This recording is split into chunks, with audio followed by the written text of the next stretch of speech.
Engineering shapes the world around us, from the infrastructure that connects our cities to the systems that power our homes and the innovations that drive economic growth and social development. Behind every safe bridge, reliable energy network and sustainable water system is a commitment to competence and public safety.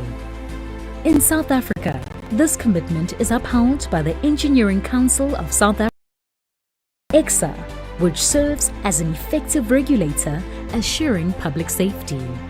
ECSA is a statutory body established under the Engineering Profession Act 46 of 2000, with a regulates the engineering profession in the public interest. This mandate is fulfilled through 12 core functions that guide, regulate, and safeguard the engineering profession. ECSA sets the standards that define engineering education and professional competency. Ongoing competence is maintained through the regulation of continuing professional development. By accrediting tertiary engineering programs, it ensures graduates meet internationally recognized benchmarks. Registration is formalized through a national register of competent engineering practitioners. ECSA develops and enforces codes of conduct and standards of professional practice. Breached, ECSA investigates misconduct and enforces accountability, protecting both the profession and the public. ECSA recognizes voluntary associations that support professional development and discipline-specific excellence.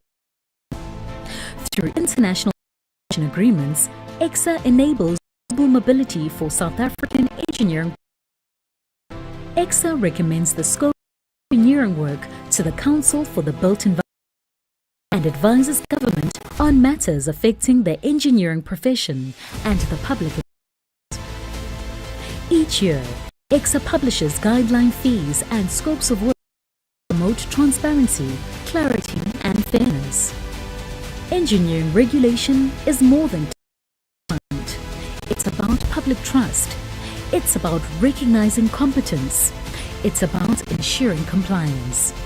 And above all, it's about protecting lives. ECSA is an effective regulator, assuring public safety today and for the generations to come.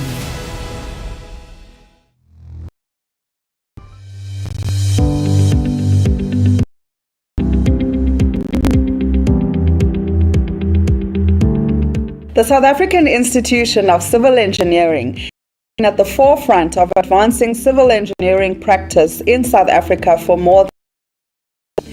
Established as a learned institution, SAICE is dedicated to the professional growth of engineering practitioners, providing a platform for knowledge sharing, technical excellence, and industry advocacy.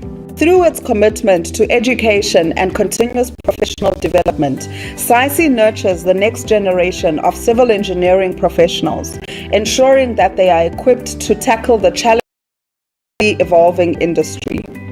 The institution fosters innovation and excellence, empowering its members to shape the future of infrastructure and sustainable development. SAICE grows a network of professionals comprising members, 11 technical divisions, and 19 virtual branches across the country. These divisions specialize in the various sub-disciplines of civil engineering, including structural, transport, geotechnical, water engineering, to name a few. This diverse expertise ensures that cutting edge of technological advancement and best practices. SAICE's head office is based in Midrand, Johannesburg, serving as a hub for its strategic and operational activities. The institution operates from a growing forward strategy, which is underpinned by 11 pillars championed by various engineering practitioners. These pillars that align with SAICE's mission to promote the civil engineering profession and address challenges within the sector. Additionally, SAICE has established student chapters at universities across South Africa.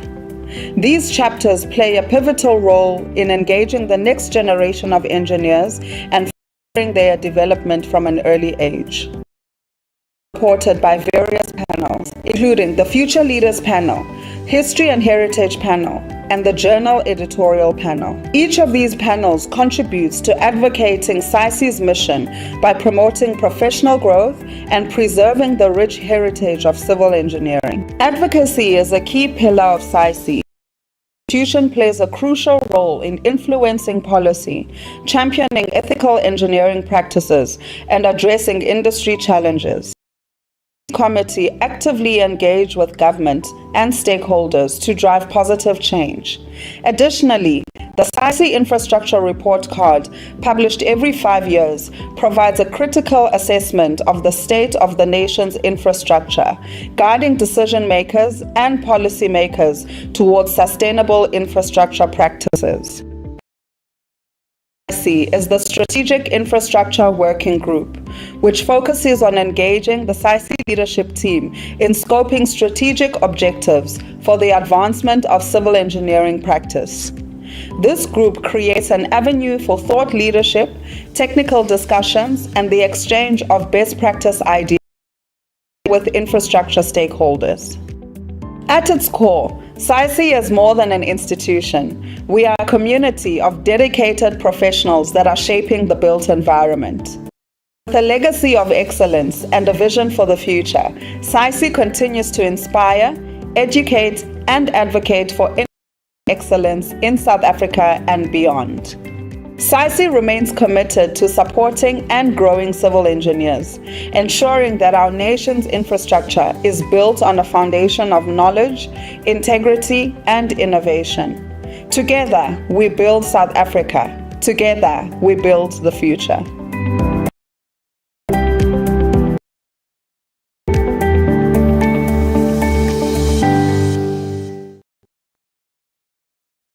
Gentlemen, the distinguished Deputy Minister, Mr. Sikalala, Deputy Minister of Public Works and Infrastructure, joining us. He's with us this morning. The Executive Mayor of the City, Councillor Dada Morero, President of the Engineering Council of South Africa, Mr. T.C. Madikane, President of the South African Institution of Civil Engineering, Professor Chris Roth, Chairperson of the Council for the Built Environment, President of the South African Federation of Engineering Organizations, Dr. Tsamba, Chief Executive Officers present, senior leaders of professional bodies, industry partners, practitioners, colleagues, ladies and gentlemen, good morning and welcome to the 2020 Energy Symposium.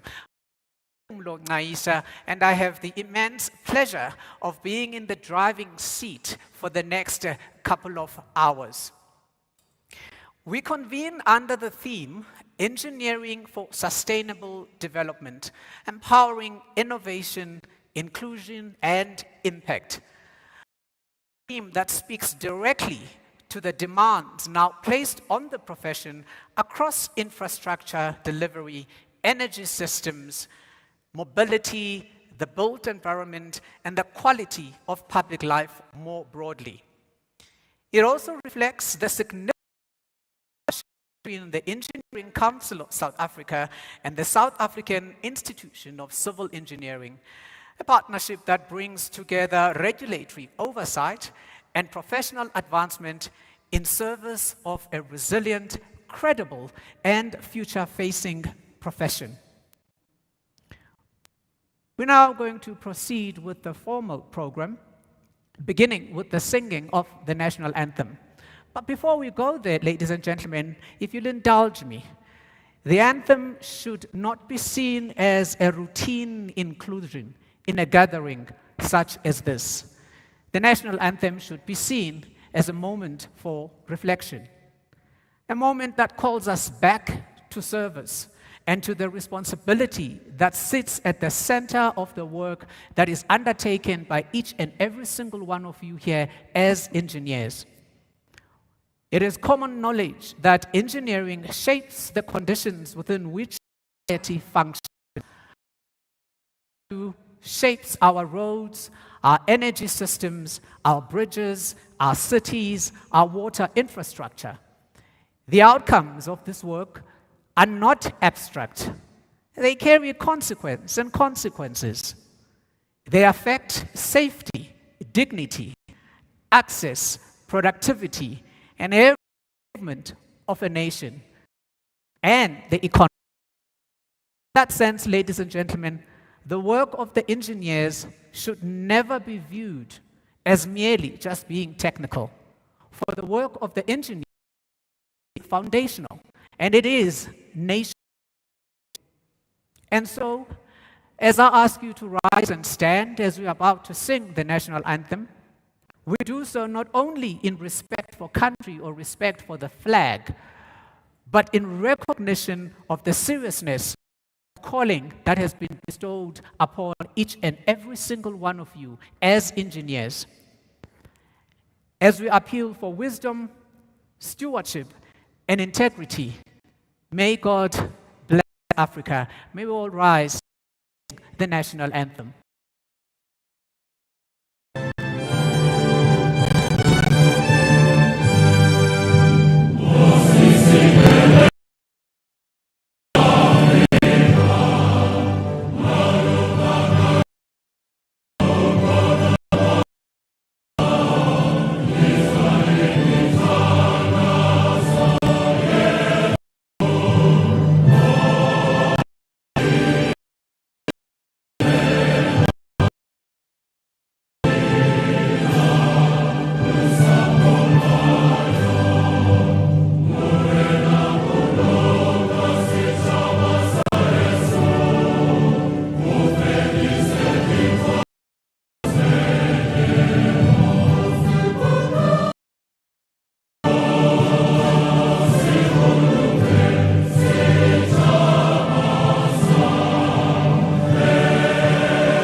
Thank you, ladies and gentlemen. You may be seated. Sounds the call to stand together, and united we shall stand. Before we proceed, getting into the program, let's just get through quick house rules. There aren't many house rules. Safe to say the bathrooms are on the extreme left and the extreme right. We do have water in our tables. We're going to try and keep the program as impact as short as possible as we have already lost a bit of time. I always say the hallmark of a good host is to never keep his or her guests waiting. And the success of engineering profession is heavily reliant on time. And I think Mayor and Deputy Minister, we failed on the time test, so we need to catch up as quickly as we possibly can. To now take us in on the purpose, take us through rather, the purpose of this, the very same person task to introduce the mayor. I wish to call upon Mr. T.C. Matikane, who is the president of the Engineering Council of South Africa, to deliver the purpose of the symposium and also introduce our executive mayor. Let's give him a round of applause as he makes his way.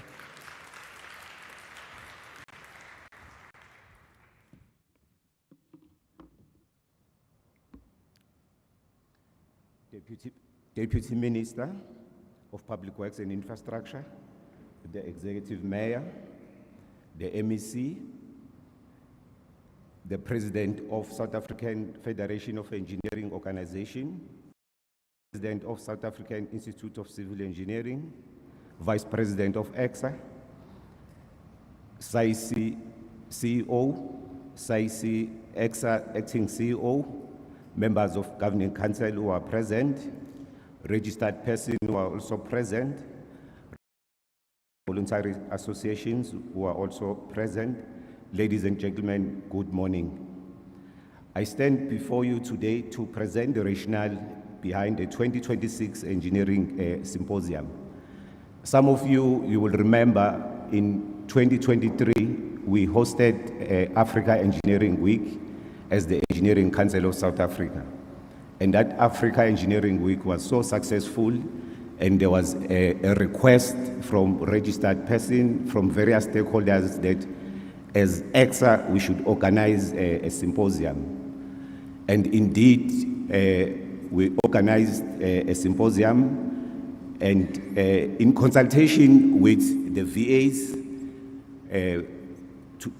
this year we hosting with the civil engineers. In 2 years' time, we'll be another VA. So that's where we're coming from in terms of the background for this symposium.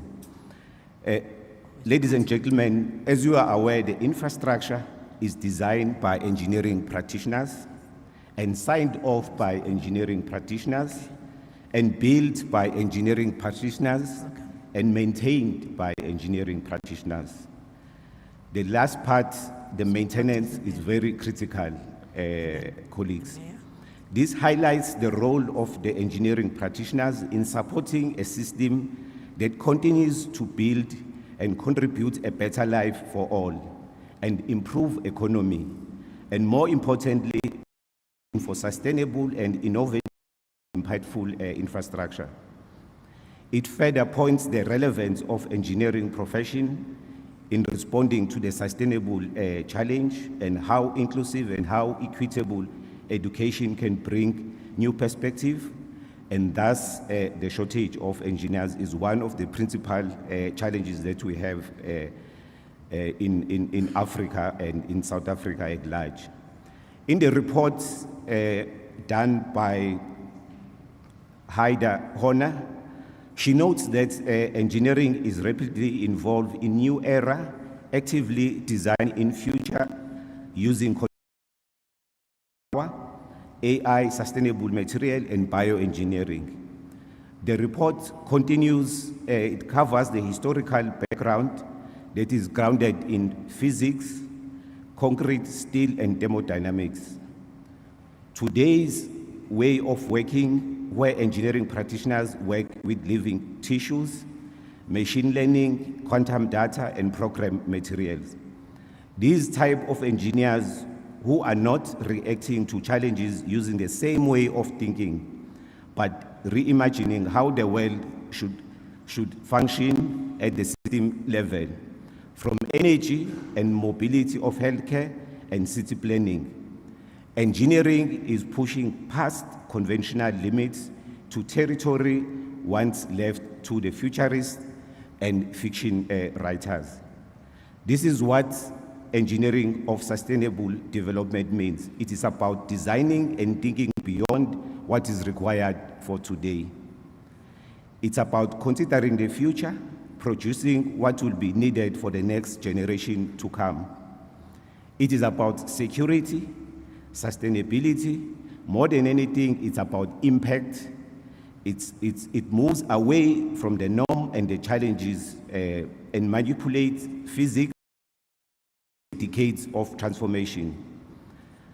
Ladies and gentlemen, this mammoth task cannot be undertaken in isolation. It requires structured partnership, collaboration between policymakers and implementers. It requires funding available for researchers to inform what has been done and what is required for decades to come.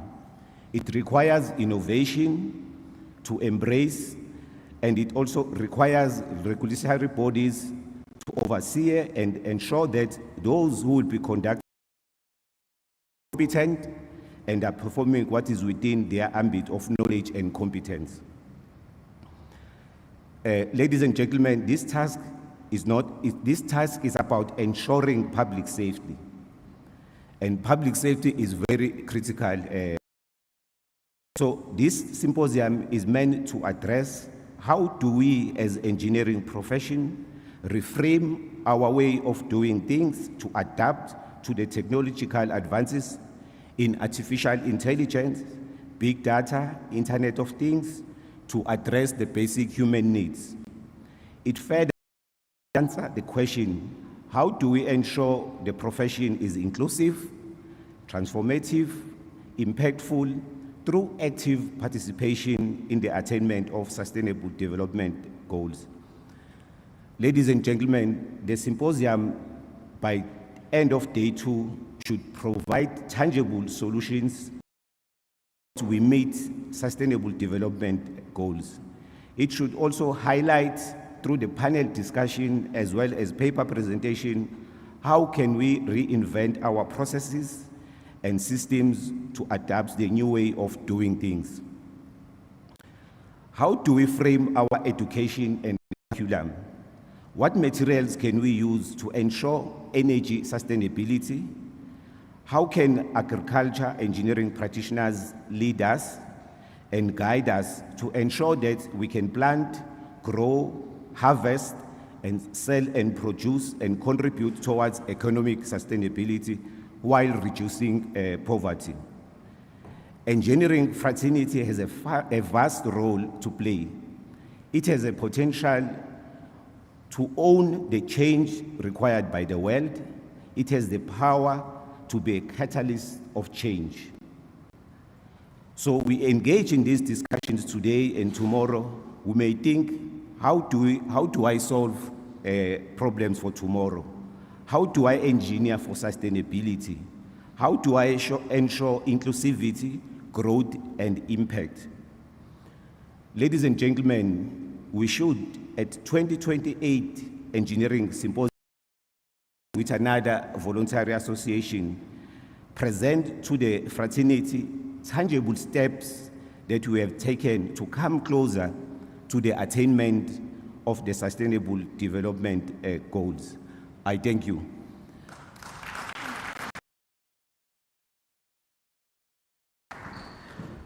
A big round of applause once more for Mr. Matikane. It would appear, as it happens, that there was I'll call it a systematic error trying to tap into your jargon. We skipped one critical item at the beginning, and please do forgive me for that mishap. Before we continue, I wish to call upon the safety officer to come and take us through the safety protocols.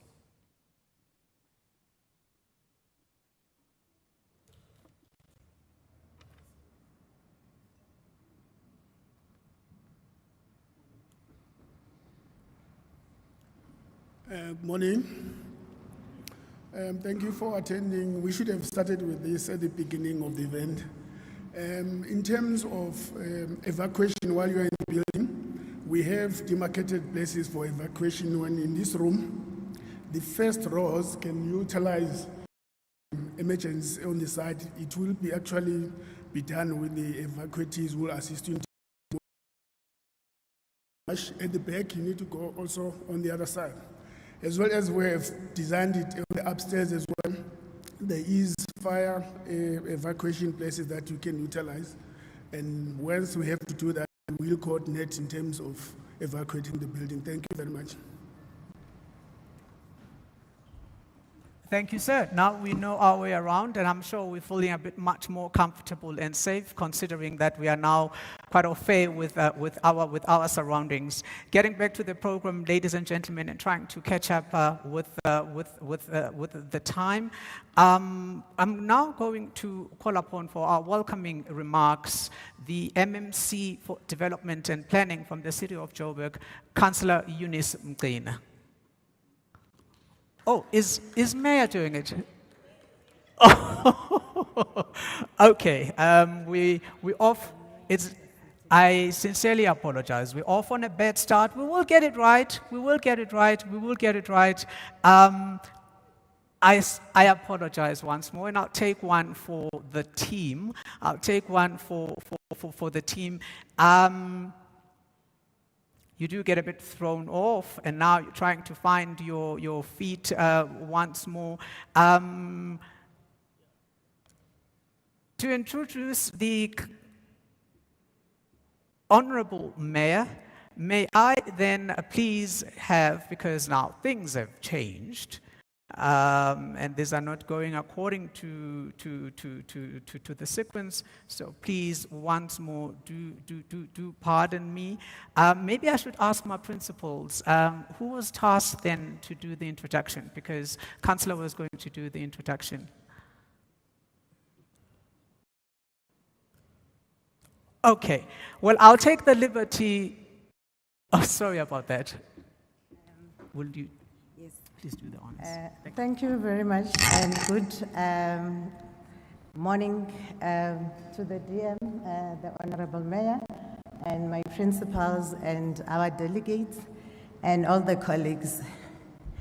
We will not be doing a preamble. Just now, the Mayor had requested, he is pressed for time, and we do want to say to the Dada Morera, for the city of Johannesburg, that we appreciate you honoring your entire schedule to be with us this morning.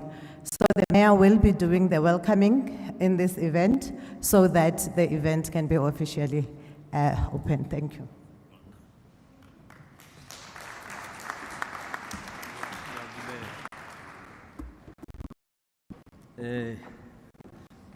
Good morning, everybody. Let me take this opportunity to acknowledge our program director. You are acknowledged.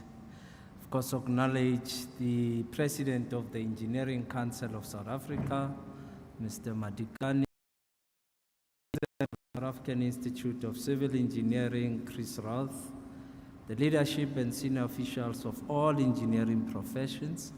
And let me also acknowledge our international guests. As we are told, got delegates who have traveled from Mozambique. We do acknowledge you, our in-laws, leadership and senior officials of all engineering profession, the leadership and senior official of architect profession, leadership and senior officials and academics, and all representatives from the public, private sector, and distinguished guests.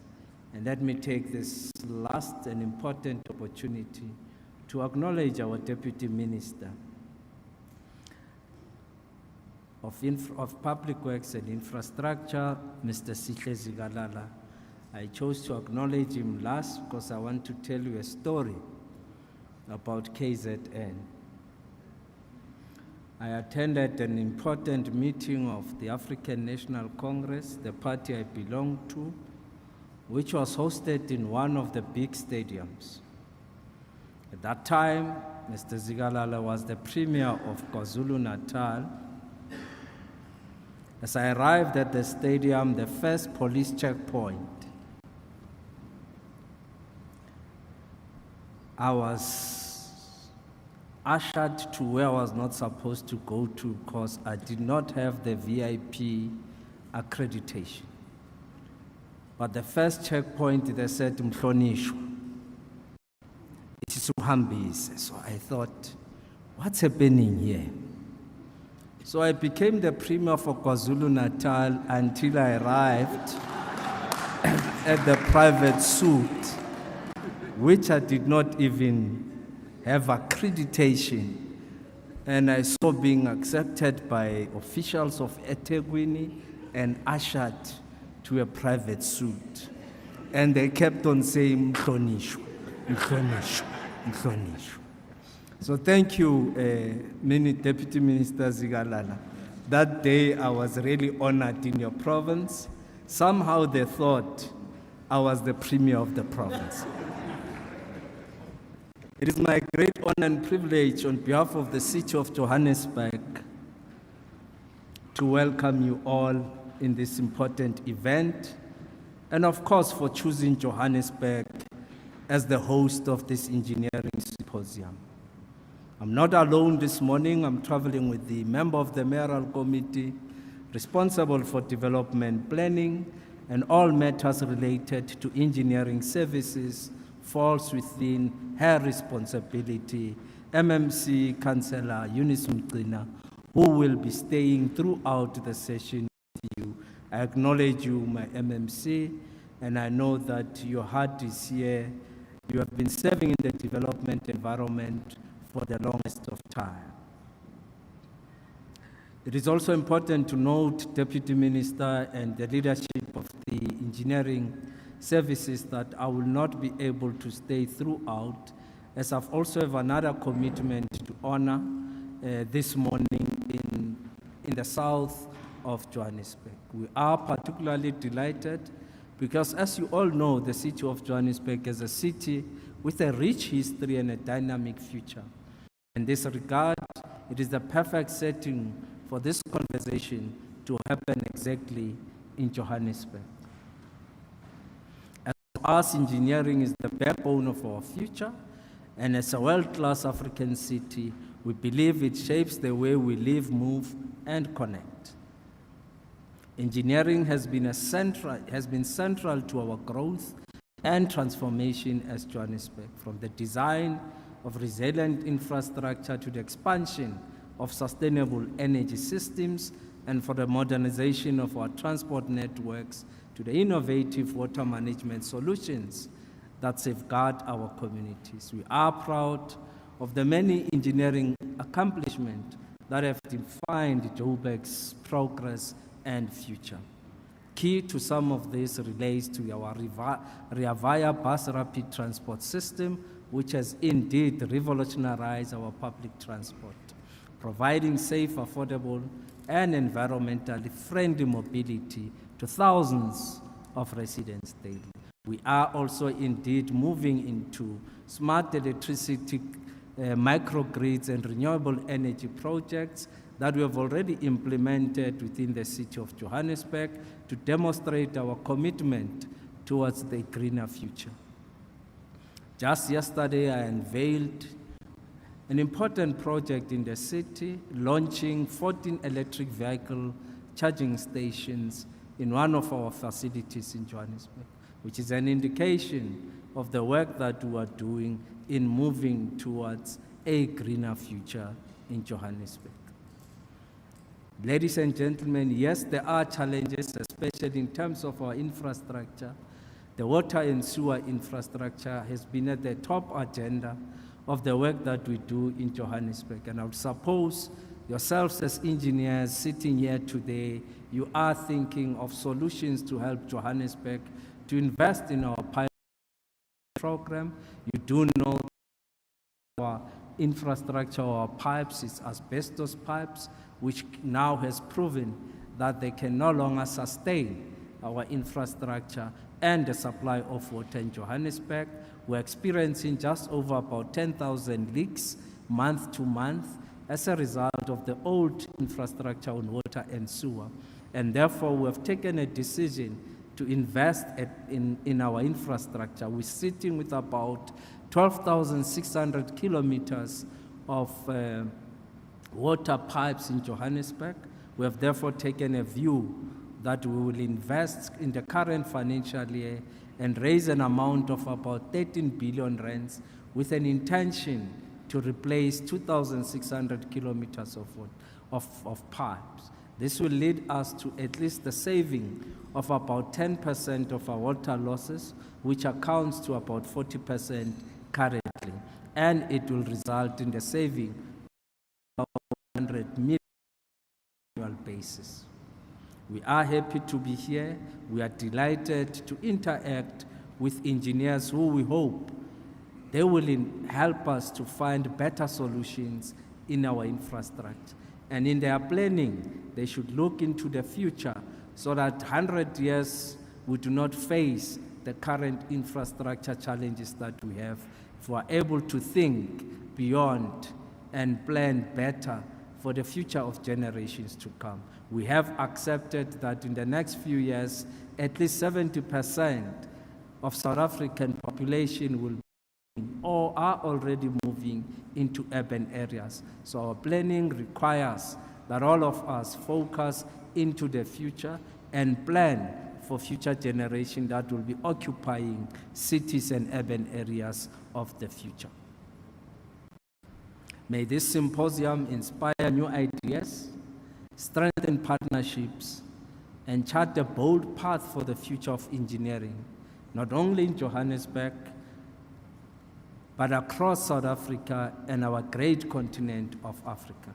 We have the responsibility as South Africa, as we have always argued, that the South African government has always argued that we, as South Africa, has a responsibility to build the African continent, especially in relation of infrastructure and all other related matters to grow the continent of Africa. Once again, on behalf of the city, we welcome you to this great city called Johannesburg. I can confirm that there is water in Johannesburg. We have moved beyond the water challenges because we have got engineers in the Johannesburg water that have focused. We are also investing in building more reservoirs so that we have the capacity to store more water, as and when the interruptions are there, we are able to provide water to our people. Johannesburg is building a future, and you as engineers and innovators and as dreamers are the architects of that future. We want to call upon you to invest in ideas in how we build the future of Johannesburg. Deputy Minister, thank you for this opportunity. I would imagine that ourselves as politicians, as we sit and chilling together, we always discuss what should happen to develop this country. I would imagine what engineers do when they come together and have conversations. I'm not sure what they are discussing, but good luck, and I wish you success in your deliberations. Another big round of applause for the Executive Mayor. It is comforting to see challenges withstanding. The city of Johannesburg is a city in motion, and there is work that is being done. But I think, ladies and gentlemen, with your permission, could we please give a big, thunderous round of applause for the engineers who have worked to ensure that there is water in Johannesburg? I think those superstars should actually be making the covers of magazines, and they should be on television, and they should be on podcasts. But once again, if you recall in my opening remarks, I did make mention of the severity and the seriousness of the profession that you carry, how significant it is to human development and our day-to-day existence. Thank you very much, Mayor. We now feel immensely welcome. In our midst, I also wish to acknowledge the President of the South African Institute of Mechanical Engineers, Mr. Mashele, who has just joined us, the President of the South African Institute of Mining Engineers, Mr. Gary Lane, who has also just joined us. If you could give them a round of applause as they make their way to their chairs. You are welcome. Considering this is inaugural, where you find these two associations having partnered to give birth to what we have now, it would be remiss to not have someone coming up just unpacking the significance and the importance of the ECSA and SAICE partnership that has led to us being here. And who better to unpack this for us than the President of the South African Institution of Civil Engineering, Professor Chris Roth.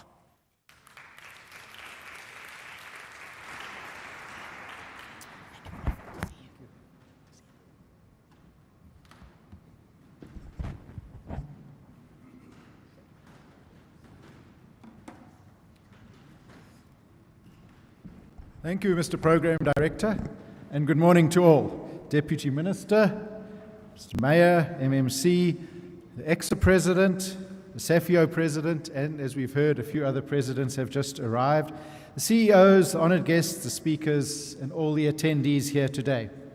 The Engineering Council of South Africa, in partnership with the South African Institution of Civil Engineering, is hosting this inaugural Engineering Symposium and Engineering Industry Awards today and tomorrow, and the fundraising golf today on Friday. As you've seen, The theme is Engineering for Sustainable Development, empowering the 3 I's: innovation, inclusion, and impact. This partnership between SAICE and ECSA is a most strategic and absolutely essential one. We both have very important roles to play in the engineering industry. At a very basic level, with ECSA as a regulator and SAICE as an enabler. The role of ECSA is to accredit engineering academic programs, to register engineering practitioners, and to regulate the engineering industry. To put it formally, as on their website, the formal mission is to establish and uphold standards for engineering education and professional practice. And we've heard a little bit about how important that is, and I will refer to that again later. SAICE, on the other hand, the South African Institution of Civil Engineering, is the largest voluntary association recognized by ECSA, with over around 15,000 members. It has been around since 1903, and that makes me the 123rd president of this fine institution. We have 19 geographical branches spread around the country and 11 technical divisions, each one looking at a specific aspect of civil engineering, such as water, structures, geotechnical, transport, etc. There are also student chapters at all of the institutions that offer tertiary education in civil engineering, and panels such as the History and Heritage Panel and the Alternative Dispute Resolution Panel. We see our role in this partnership with ECSA as, among other things, enabling our members to comply with ECSA requirements for mentorship, professional registration, and continuing professional development. To be more specific, the mission of SAICE includes the following elements: to be a learned institution, to enable our members to provide sustainable infrastructure, to create an effective communication channel with various stakeholders, to provide our members with continuing education, to advance and uphold professional ethics, to enhance the recognition of civil engineering as a highly respected profession, and to encourage our members to strive for excellence in civil engineering. One can easily see how some parts of this mission at a basic level align with the partnership of ECSA, providing continuing education, professional registration, and so on. We offer technical expertise to ECSA and communication with networks of engineering practitioners throughout the country. But I believe this partnership offers more than just the basics. With ECSA, we have the opportunity to work on some issues such as the identification of engineering work. You'll see brochures of that at the SAICE stand, and the framework for the professionalization of the public sector. As you may have heard earlier, SAICE is also working on our next 5-yearly report card on South Africa's infrastructure. The next one is due for release in 2027, next year. We also have the opportunity to work with ECSA on a global infrastructure report card and the best approach for other countries to start producing their own infrastructure report cards. This is very essential because, as noted by ECSA as well, Saturday was Human Rights Day, and human rights are just as much about running water, sanitation, and electricity as they are about law and policies. Infrastructure matters. The regulation by ECSA and the knowledge, technical expertise from SAICE allows us to provide the public with safe and sustainable infrastructure. I was particularly pleased to hear Mr. Mayer speaking earlier about some of the initiatives in Johannesburg to improve maintenance, water supply, and so on, and throughout the country. The symposium over the next 2 days is an opportunity for all of us to share knowledge with ECSA, with other voluntary associations who are represented here today, the industry, and all of you attendees gathered here. As stated earlier, the theme for the symposium is Engineering for Sustainable Development, empowering innovation, inclusion, and impact. In his presidential address many years ago, one of my predecessors as president, Prof. Alex Visser, stated, "For a country the size and economic power of South Africa, we have made major contributions to the state of knowledge and development internationally." I believe this continues to be the case. I've been looking through the program put together for the next few days by SAICE and ECSA, and I see many examples of the goals of the symposium: innovation, inclusion, and impact. From the hard science of putting structures together, which is more my forte, to soft sciences of inclusion, and all of them will have an impact on the infrastructure of the country and the lives of the public. I'd like to invite you all to enjoy the symposium. Let's trust that many tangible solutions are discussed, as hoped by our president of ECSA, and I hope that you enjoy the remainder of the symposium, learn a lot, have some good discussions, and enjoy the fruits of this partnership between ECSA and SAICE. Thank you, and enjoy the symposium.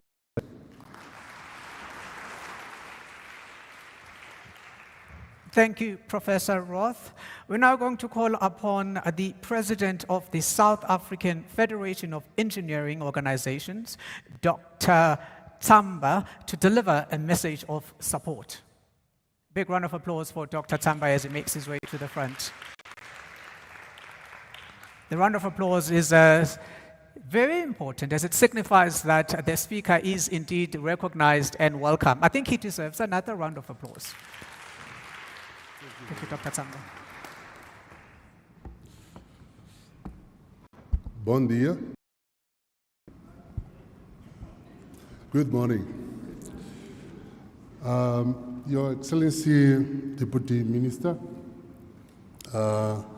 Honorable Representative of the Mayor of the City of Johannesburg, my dear brother Madikane, the President of ECSA, Professor Chris, President of SAICE, respected Director of the program, dear invitees, guests, delegates, industry partners, other present that did not mention, ladies and gentlemen. It's both an honor and a privilege to stand before you today as the President of the Southern African Federation of Engineering Organization, SAFEO, to publicly express our full support to this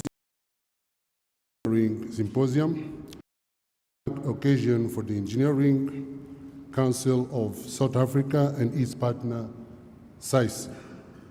At SAFEO, we do believe that partnerships are the cornerstone of progress because the collaboration between ECSA and SAICE shows it.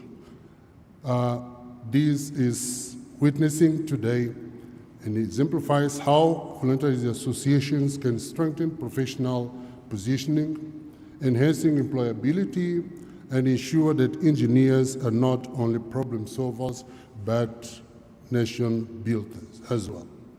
This event is not only historic, it's visionary, setting in motion a biennial tradition that will rotate among our voluntary associations, ensuring inclusivity and shared responsibility across the country and definitely across our region.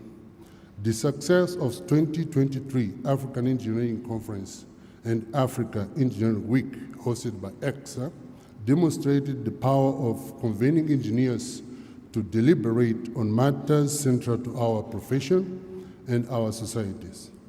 Today, this symposium builds on that momentum, offering a platform for dialogue, innovation, and collective action.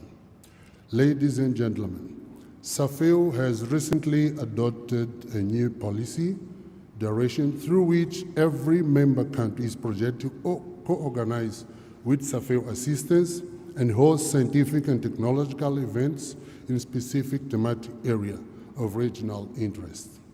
This initiative is designed not only to mobilize resources, but more importantly, to strengthen collaboration, foster knowledge exchange, and deepen fraternity among engineers in Southern Africa. The 2026 symposium embodies this spirit perfectly. Indeed, this gathering is more than a conference.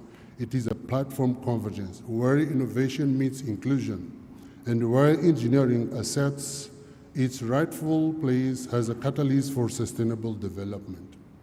The program before us reflects the breadth and depth of our profession, from energy security and resilient infrastructure to digital innovation, education reform, and women in engineering initiatives.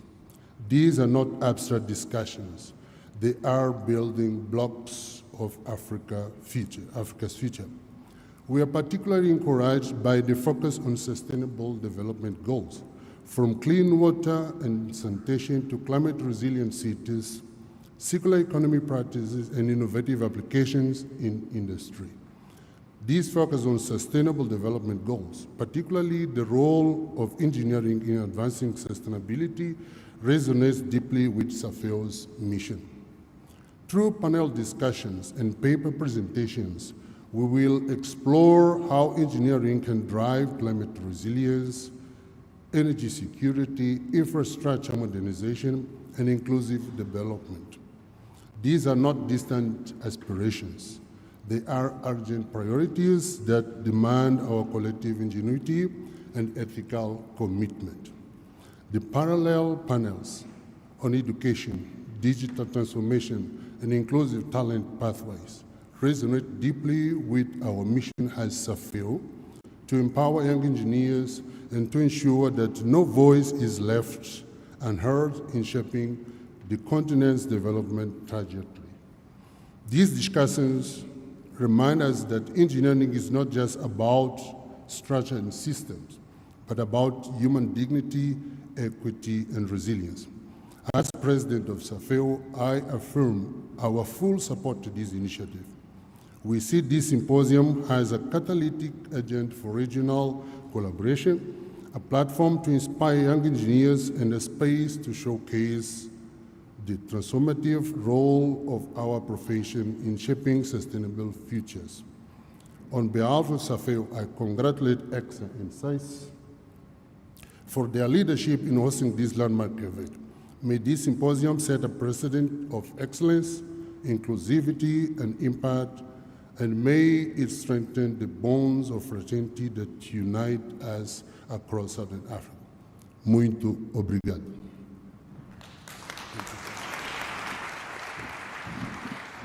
Thank you, Dr. Tsamba. As Dr. Tsamba is making his way down, I just want to quickly check, are we comfortable? How are we doing temperature-wise? I know the air conditioning politics, they can be quite stubborn. Is everybody comfortable with the temperature in the room? Is the aircon cold enough, warm enough? We're all good? No complaints? Would you like it to go up or down? Are we good? That side says the aircon is good. Can I hear from this side? And then we can make a ruling. This side is giving thumbs up.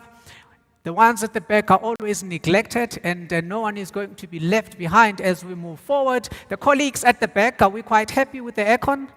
Do we have enough supply of water? Fantastic. Now we can move on. I now wish to call upon the CBE Council member, Ms. Snowy Makudu, who has been tasked to introduce our very patient and very kind and very devoted and very involved and very much always there to support Deputy Minister, Ms. Snowy Makudu.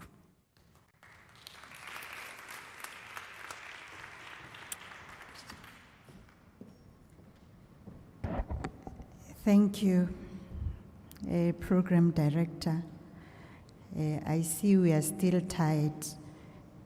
Just on a lighter note, negobele bampar. In Afrikaans, they say, "Elefatio dop." Thank you, Program Director. Please also allow me to acknowledge the Honorable Minister, Ndade Sihle Zikalala, the Executive Mayor of Joburg, Dade Dada Morero, as he had to leave for other pressing engagements. The MMC, Councillor Eunice, we acknowledge and appreciate you.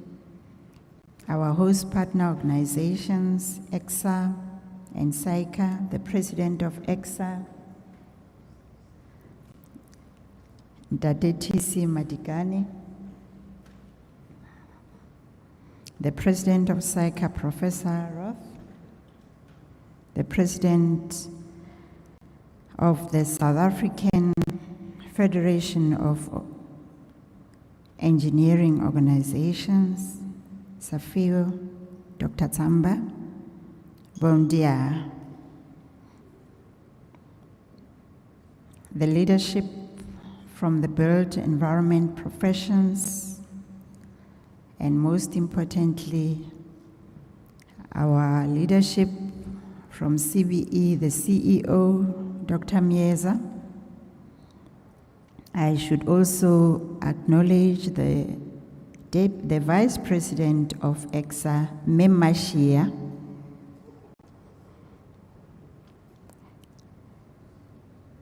I would also like to acknowledge leadership from the CBEPS, our voluntary associations, the industry leaders, representatives from academia and engineering practitioners, distinguished guests, ladies and gentlemen.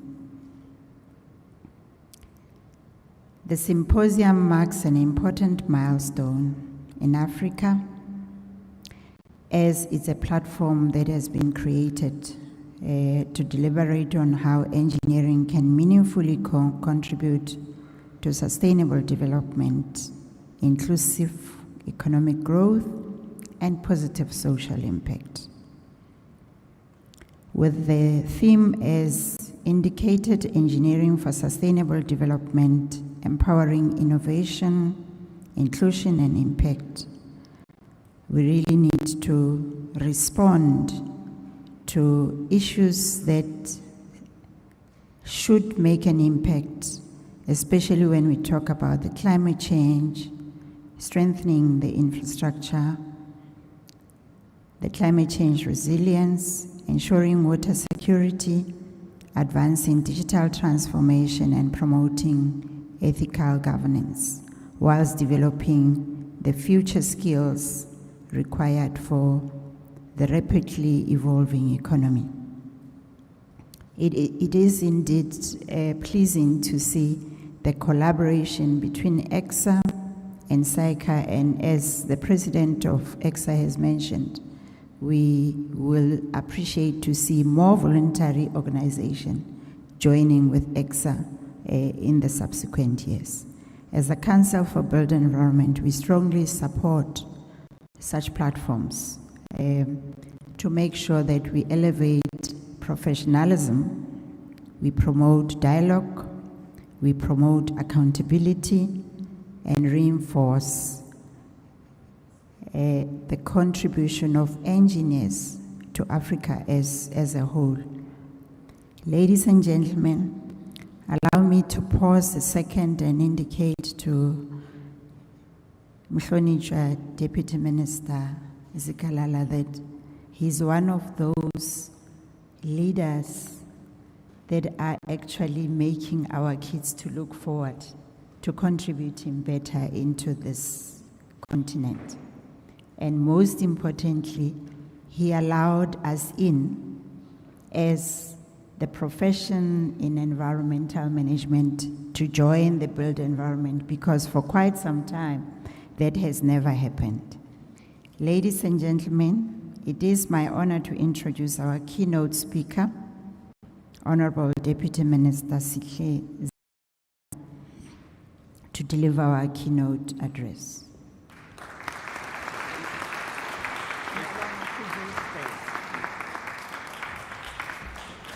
No, thanks. Let's be seated, please. May I take this opportunity to extend my greetings to all of you the leadership of the Council for Built Environment,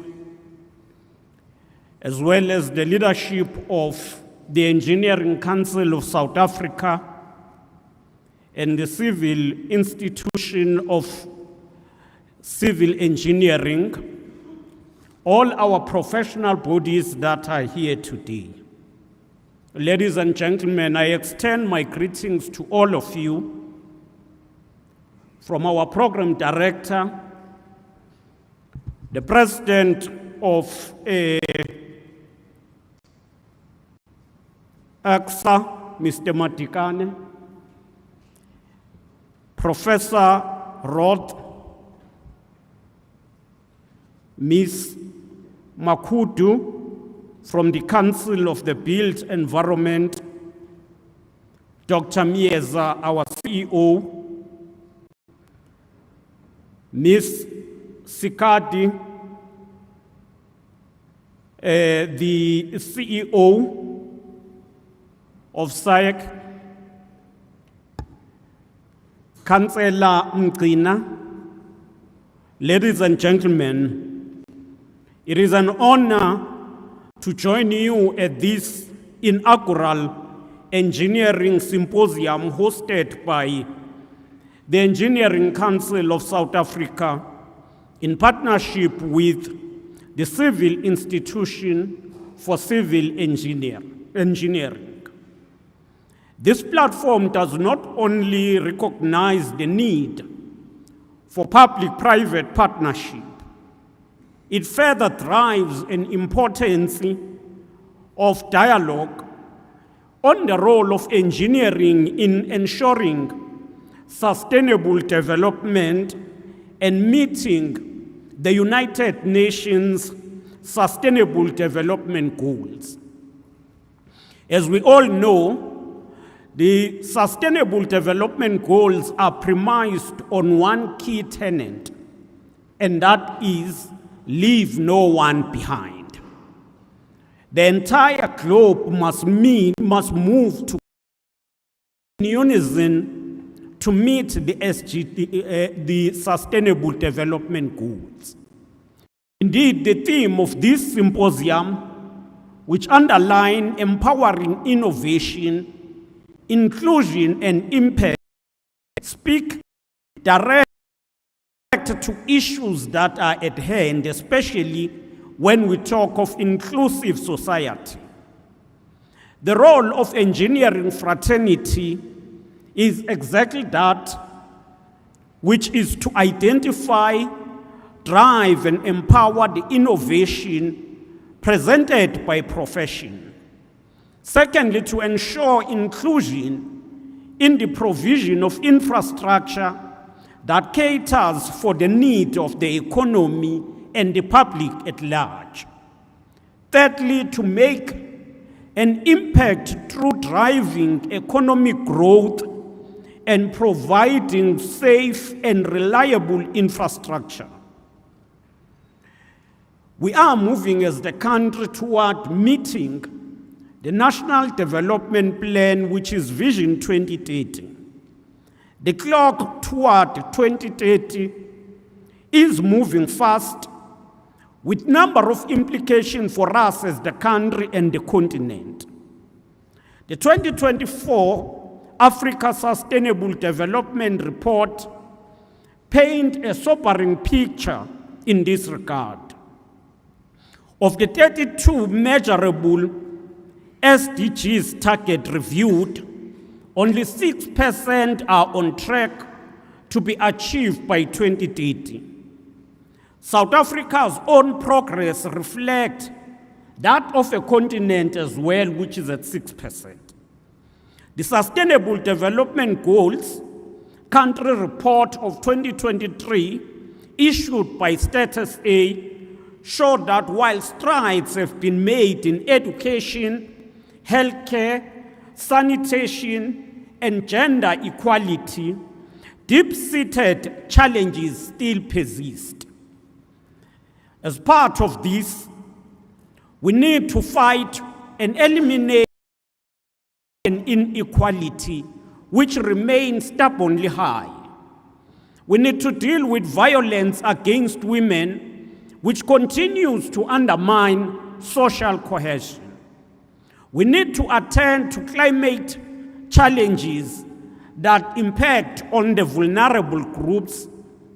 We still have a lot of despair among the society.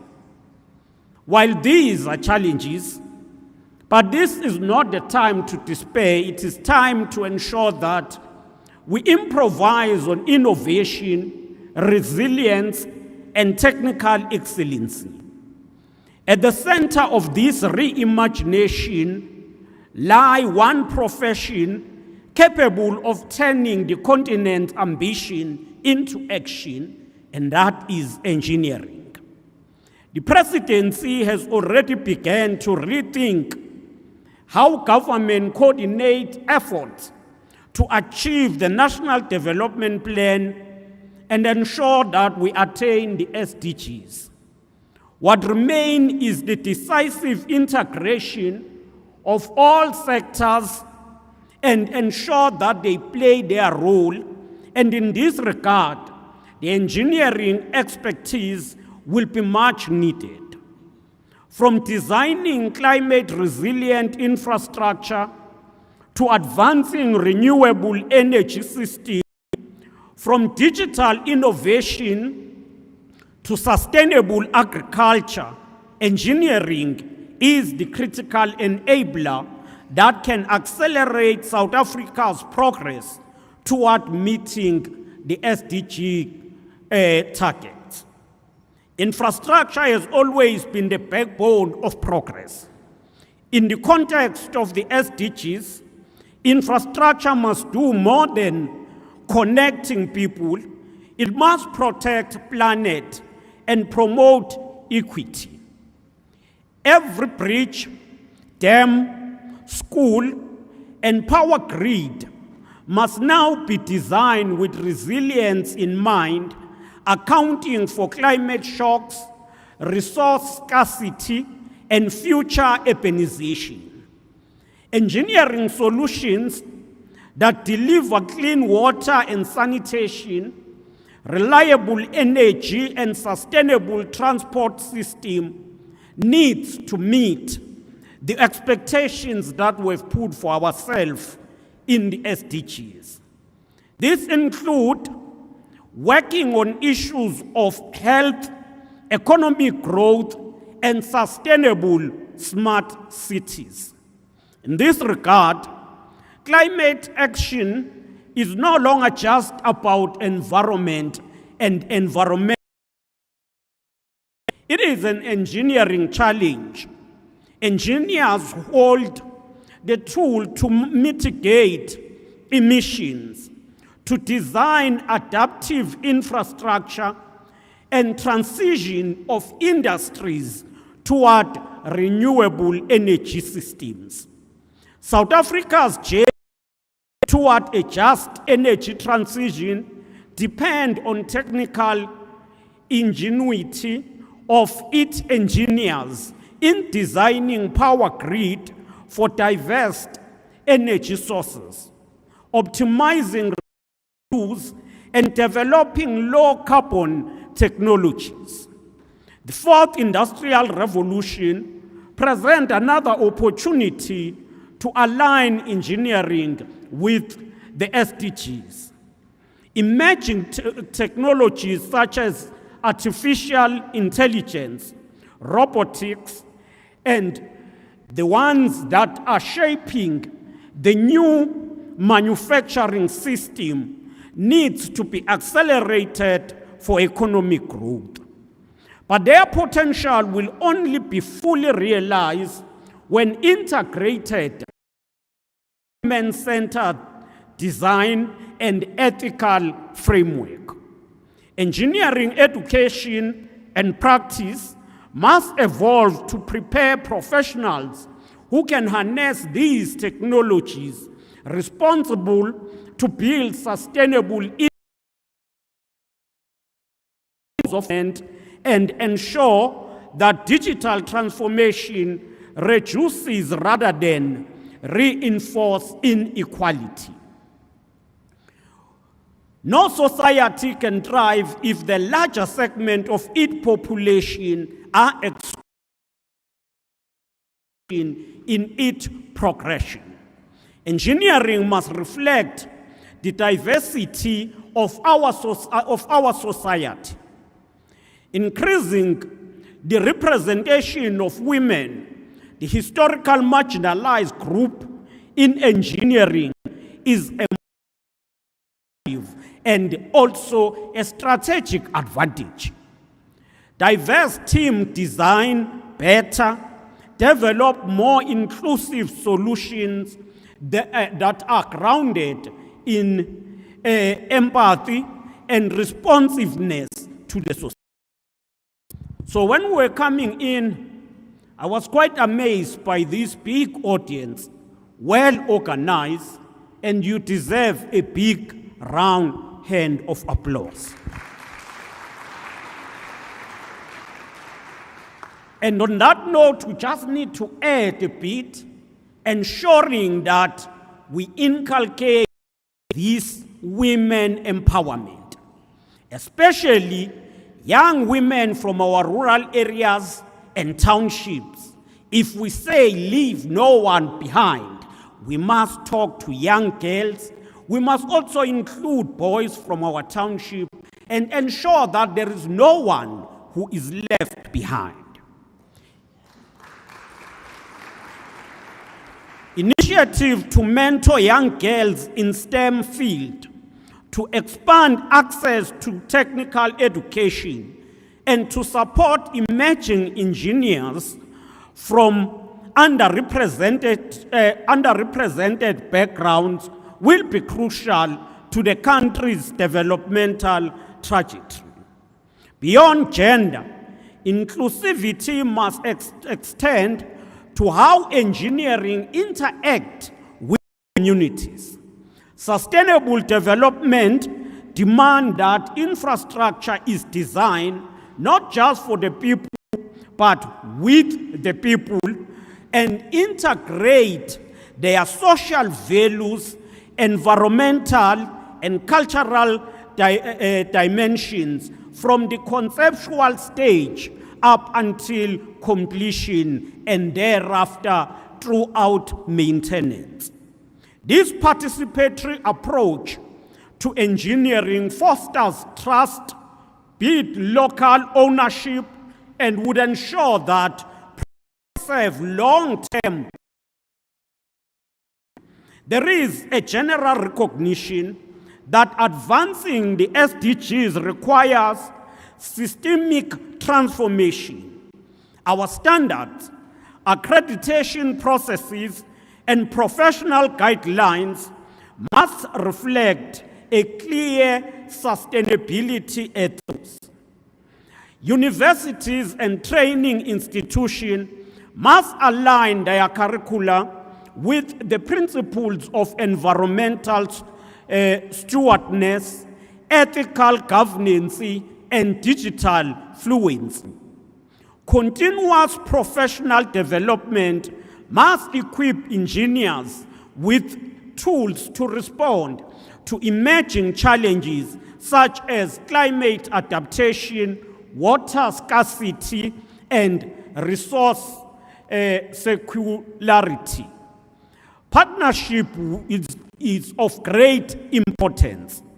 Engineering cannot achieve the expected contribution to the SDGs if it works in isolation. We need and we are required to foster collaboration as different sectors. South Africa's future depends on our ability to build coalitions of expertise that link innovation with implementation. Emphasize the importance of education.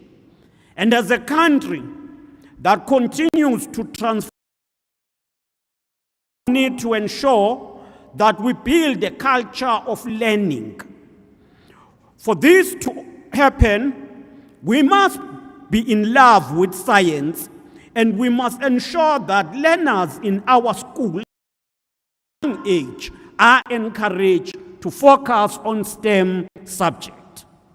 This is more so given the prevailing perceptions of mathematics and science as difficult subject, as indicated by the declining number of enrollment and graduates in these subjects. And therefore, as professionals and as engineers, we need to consider adopting a school campaign so that we impact on ensuring that we grow a pool of young engineers who will continue even in future. Although a set of corrections have been put forward to reverse the decline, much more needs to be done. Institutions and parents alike should be encouraging students to register and enroll for science. Quality engineers is not just about numbers, but also talk to the lifestyle. It also helps to keep us at the cutting edge of scientific innovation.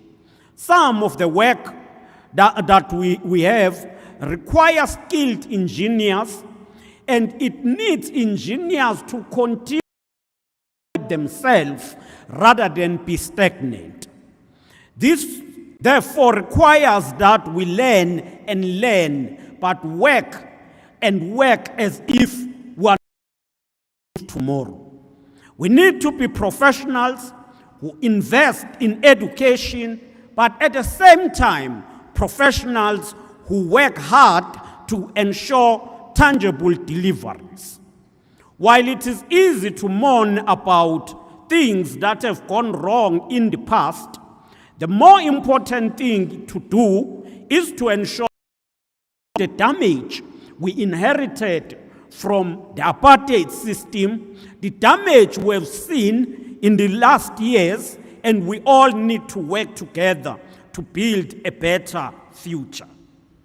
This brings us to the author, David Mwange, who once said, if we have to go far, if we go far, you go together with others, but if you want to go fast, you can go on your own.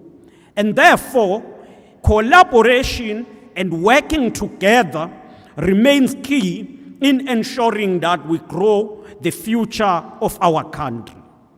Engineering has always been about problem solving. But today, the problems we face are global. The problems we have are interconnected and they are urgent.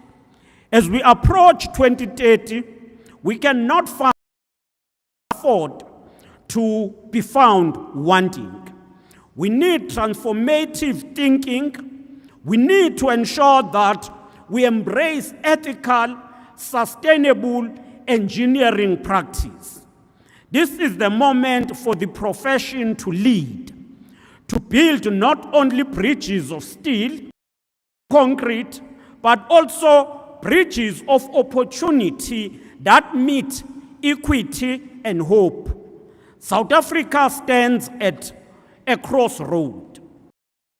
These are immense, but so is our capability for innovation. By embedding sustainability in every calculation, every blueprint, and every project, we can accelerate progress toward a future that is more just, inclusive, and resilient. Engineering is not merely a participant in the journey. It is driving force that will determine whether we meet the objectives of our National Development Plan and the SDGs. Having listened to various calls by the South African engineers themselves on the need to advance engineering excellency and to have a champion for the profession, the Department of Public Works and Infrastructure is currently conducting a feasibility study on the establishment of the Office of Engineer General of South Africa. The ongoing consultation led by the department will pay attention to all key stakeholders, including ECSA, to entrench and promote engineering as the cornerstone of our country's developmental journey. As the department, we wish you all the success during this symposium, and we look forward to receiving your report. But that report should not come as a report, but it should be a meaningful contribution to the work we're doing, not only as public works, but as a state as a whole. We continue to emphasize the need of working together as the government in a way that integrates all departments, but similar, we must work with other spheres of government, building these critical needed skills in the local government sphere. We look forward to constructive engagements that will take place during the next 2 days, and we wish you all the best. I thank you.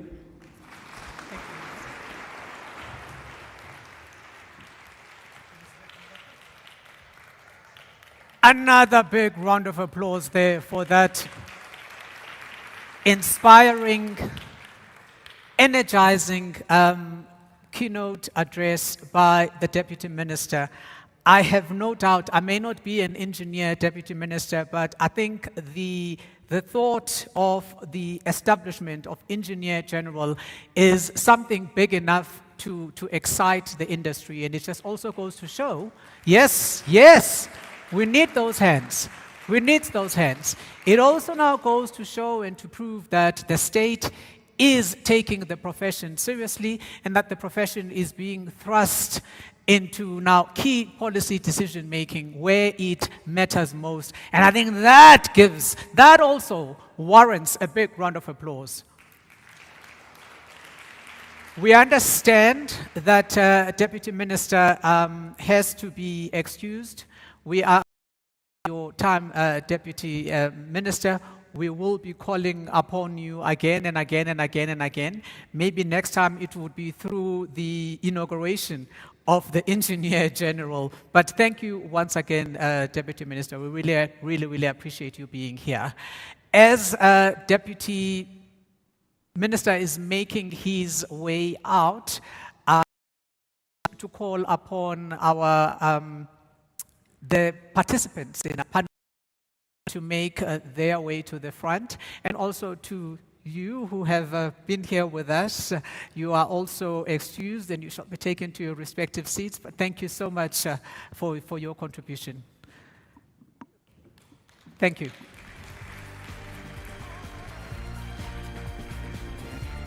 Thank you, Prof.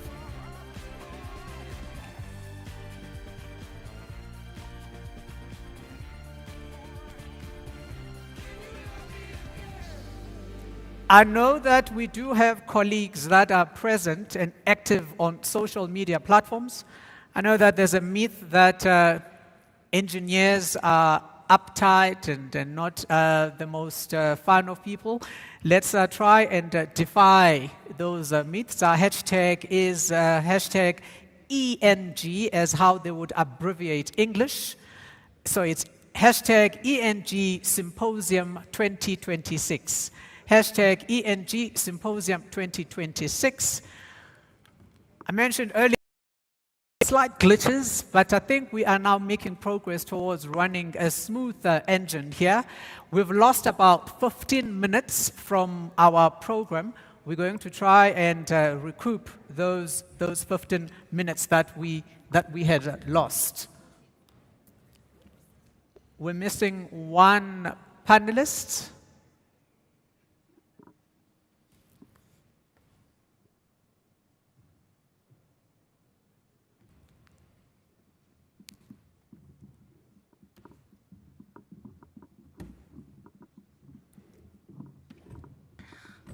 what we will do is we will put the mics here, we can share, and then there's another one over here that we can share.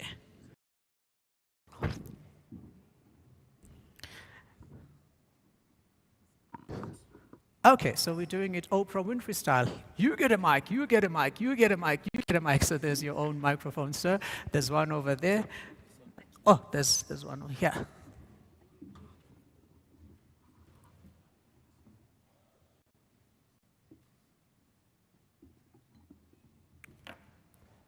We just want to give us a bit, just 5 seconds before we start with this one.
Colleagues, that sounds more like it. That sounds more like it. We now move on to our first panel discussion. There's a series of panel discussions that are going to be held throughout the process of the symposium. But our very first one, this session is entitled The Role of Voluntary Associations in Enhancing the Employability and Professional Positioning of Engineering Practitioners. I'll repeat. It is the role of voluntary associations in enhancing the employability and professional positioning of engineering practitioners. So it has been established, we learned from the remarks that were made earlier on, that voluntary associations occupy an important place within the engineering ecosystem. They support continuing development, they uphold disciplinary identity, they contribute to standard setting, they convene practitioners, and they create points of connection between education, industry, regulation, and practice.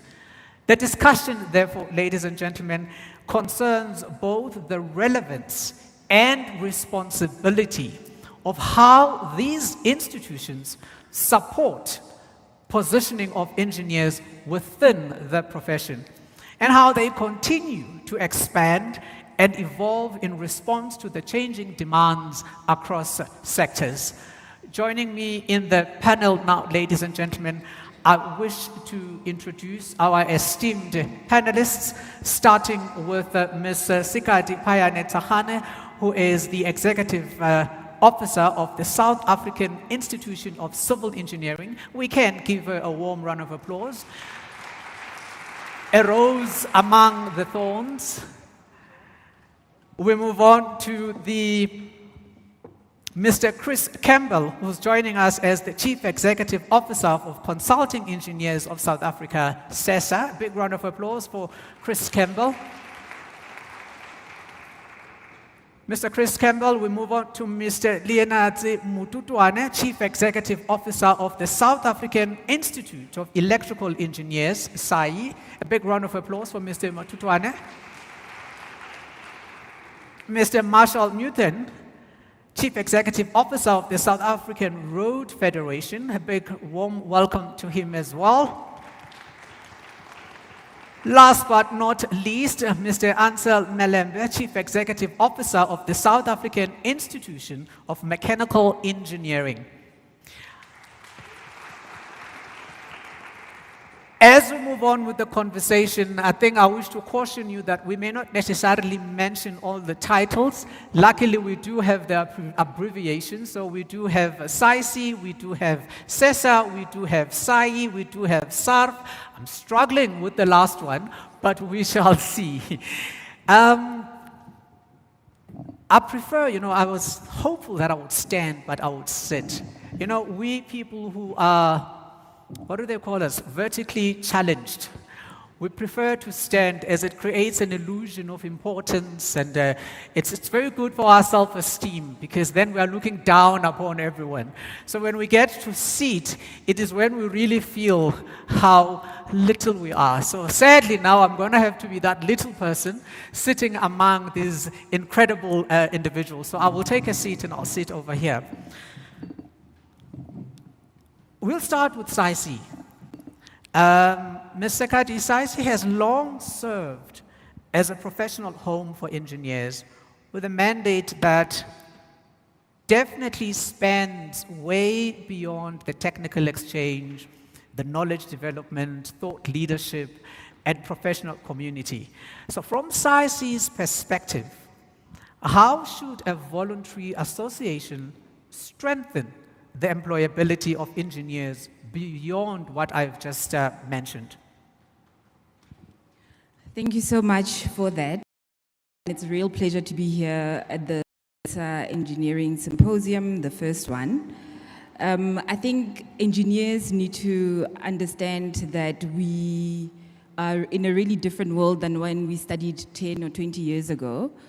And the skills that are with the rest of the world in terms of innovation, technology, etc., even dealing with communities and also influencing policy, advocating within the engineering environment, it's different. And we as voluntary associations have a responsibility towards our members to ensure that they are well equipped and they're holistic as well, so that when they do go out into the world, that it's not just technical knowledge that they're bringing to the table, but those other, softer skills that I mentioned previously. There's a lot of programs that we are undertaking from a voluntary association perspective to be able to ensure that our graduates and our young professionals are also better equipped to be able to be employable and be attractive to today's employer. When we were studying, there were only about 40 people in our graduation class. Currently, graduates today are competing with over 400 other class members in their particular campus on 10 different campuses, offering engineering. So the competition is quite tight. So there is a responsibility on us to ensure we produce well-rounded graduates. Thank you. Now, I guess that then raises the question about the market itself and what it is expecting of engineers and how firms receive this talent. I think firstly, let's acknowledge 400 from where it used to be. It's a massive achievement, and I think it deserves a round of applause for the work that has been done. So with civil engineering remaining closely tied to national infrastructure outcomes, how does SAICE use its institutional voice to reinforce the value, the standing, and public relevance of the civil engineering profession? We have a growing forward strategy. So part of it, we've got a very strong advocacy committee, which then meets and ensures that we publish thought leadership pieces on a monthly basis. We engage with topical issues that are happening within the engineering sector, whether through media, whether through thought leadership. We are commenting on policies and any legislation that's coming forth from government, we comment, and not just to criticize or show shortcomings, but also to support government in the aspects that they are undertaking engineering-wise. We also publish a infrastructure report card every 5 years. We're currently working on the 2027 version now, which looks at the state of infrastructure throughout the country, and it's utilized by national departments and the like to undertake, planning for infrastructure projects going forward. We encourage our members to serve on boards and build those relationships so that we can a voice and be able to influence where required. Part of it is also working in collaboration with other voluntary associations. Maybe Chris will go into more detail on the alliances that we formed with other organizations where we then have a bigger voice that goes just beyond SAICE. Thank you. Well, this now brings us directly to the interface between talent and the workplace. ECSA represents consulting engineering firms that sit pretty much close to project execution, to professional mentoring, and the practical absorption of engineering talent to the economy. From the standpoint of consulting firms, what defines an employable engineer in 2025? Thank you for that. That's a rather tricky one.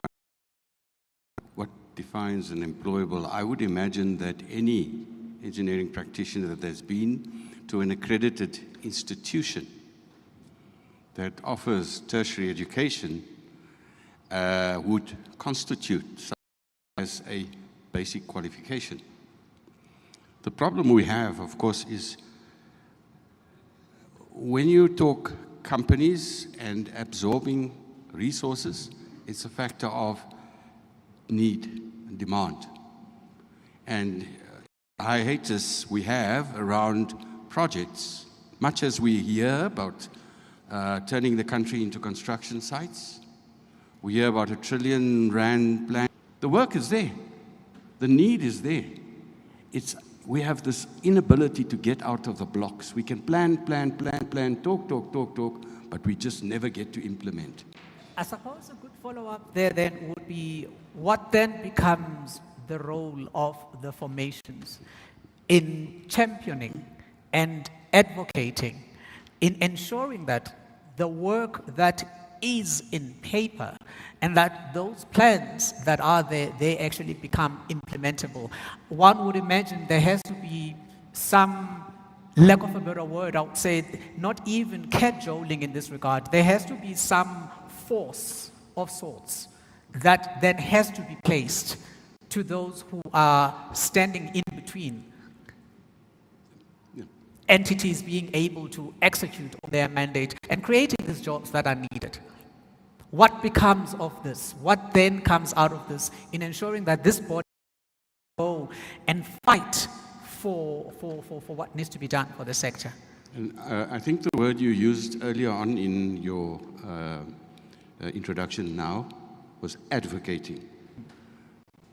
That's about as much as we can do. We advocate. We're like woodpeckers trying to break through this hardwood tree that just doesn't seem to give, so we can make a breakthrough. Because, number one, we recognize that there may be skills deficit within public entities. And the industry in all of its parts, civil, electrical, mechanical, chemical, the practitioners are there, even if you don't know how to start the project. Hire a team in place to help you start the project. That can be the different team from the ones who do the actual execution. It's been done before, but now, very little of that seems to happen to facilitate the process. Unfortunately, the industry, for the most part, are project takers.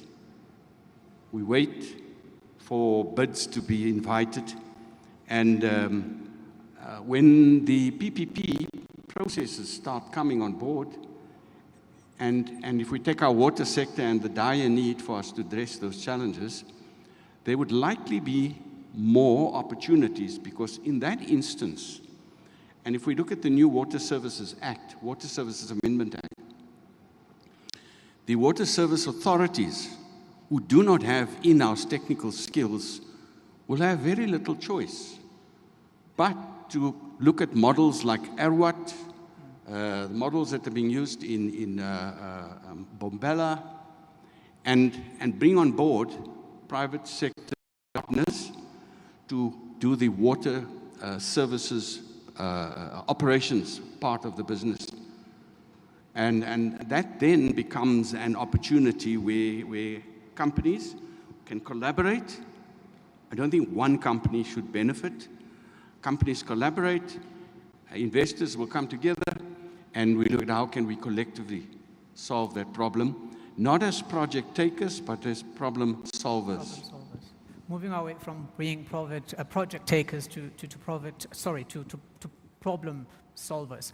It is quite concerning, colleagues, I'm sure you would agree, that you find yourselves in this conundrum at a time where the skill is needed the most, at the time where the economy is not growing at the rate at which it is, at the time where the quality of life in certain respects it is improving, but yet there's a tremendous regress in various areas.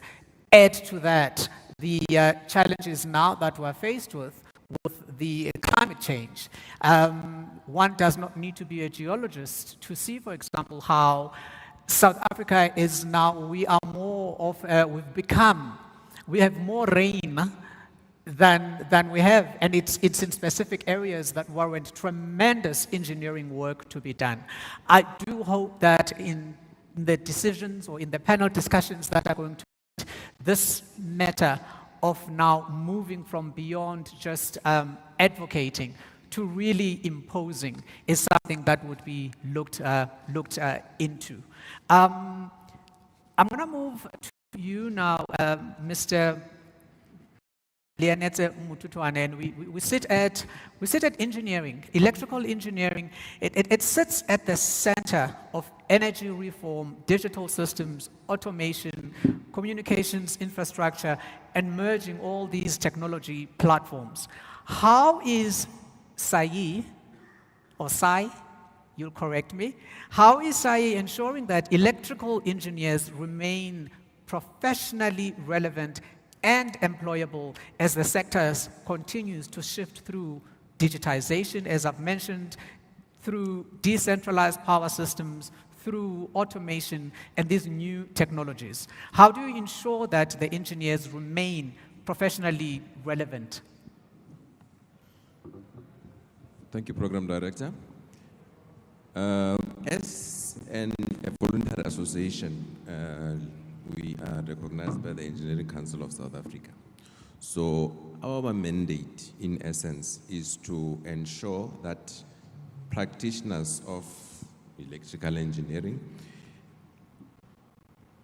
they form a network, because ultimately what we are as a voluntary associations, we are a networking platform. So we create those networks amongst the practitioners. And within those networks, if I can just go practical now, there's specific formations within the institute itself. So there's those formations talk to different sectors or subjects within electrical engineering. So we've got power and we've got battery or electrical renewable energy, amongst others, if I can call it that. So as within those formations, that's where information gets shared, because there's all those then subject matter experts who are invited periodically to those meetings, and they share that knowledge. So that's one of the things that ensures that whatever is actually cutting edge at the point in time is then, that information is then shared, that knowledge. The minister also did mention that, we are in the 4th industrial revolution, and that talks to exactly some of the precepts that we need to ensure that that information, that knowledge is also carried on into the up and coming generation, because we might be at the who will be at the coal phase of it, at the implementation phase of it. And when that happens, we also have partnerships with higher education institutions, amongst others. And these we do through, and that's the, that's the advocacy part also. Higher education institutions, we form part of their industry advisory boards. So this is where they also get a feel into what is happening in the industry and what are you exactly experiencing that we might not necessarily have caught that we need to also implement or include into the curriculum itself. So that is one of the ways that we as voluntary associations ensure that the current knowledge or up and coming very new knowledge gets disseminated and the information goes through to our members. If one were to say the role of voluntary associations ought to now move beyond that, would you be in agreement? And if yes, what would that beyond look like? I ask because the advantage of having a voluntary association, first and foremost, is that at least there is some form of structured coordination. And there's also an opportunity to map and to track development of the professionals. So the professionals are not being thrown into the world for them to navigate the world by themselves. But owing to what was raised earlier, I would imagine the challenges spill across all sectors. So I'm asking this might be an unfair question, but I'd like the other panel members to think about it as well. Is it not perhaps the time now for voluntary associations to step to the next level? As to what that next level would be, I also don't have the answer. Program Director, it's probably one thing that all voluntary associations are aware of and have been advocating for the longest of times. And it also talks to why we are also here today as different voluntary associations. One of the realizations that took place in the last, I think, 5 years or so is that we are not in competition with each other. Because his members are mechanical, I'm electrical, they say we ultimately need to collaborate with each other. Because we are all here to ensure that the problems, whatever plagues us as a country as problems, engineers are taught to solve problems. And that's what we should be doing. And we should be ensuring the proliferation of those professionals that solve those problems. So to your point, collaboration is something that we are talking to. And collaboration not only amongst us as voluntary associations. As voluntary associations, we do wonderful things to ensure that the practice does take place and there's the proliferation of engineers takes place. We go to schools to encourage. We talk to professionals within regions and call those that might not necessarily be within the loop. So the next step would be collaborating with industry. So industry, to the call of the Deputy Minister here, that corporates should step up and, well, in his words, adopt a school. When we collaborate, we have a better chance of attacking and even solving these problems because each and every one of these specific formations have their strengths. As voluntary associations, we have the backing of our members who are practitioners in industry. Corporates, they can also they have the financial muscle, which would help in ensuring that the proliferation of engineers does take place. And I'm talking about only two stakeholders. There's also government that also has to step up to the plate here because ultimately we've recently solved some very challenging problems. The mayor did mention that Joburg has got water now. Yeah. We also have electricity today, right? Can we give a big round of applause for us having electricity? For what is life without water and electricity? We have electricity, and we have challenges, but we need to solve them collectively. So all the stakeholders need to collaborate. That is my offering. Thank you, Professor. Thank you, sir. Mr. Muthen, shall we move on now to the South African Road Federation?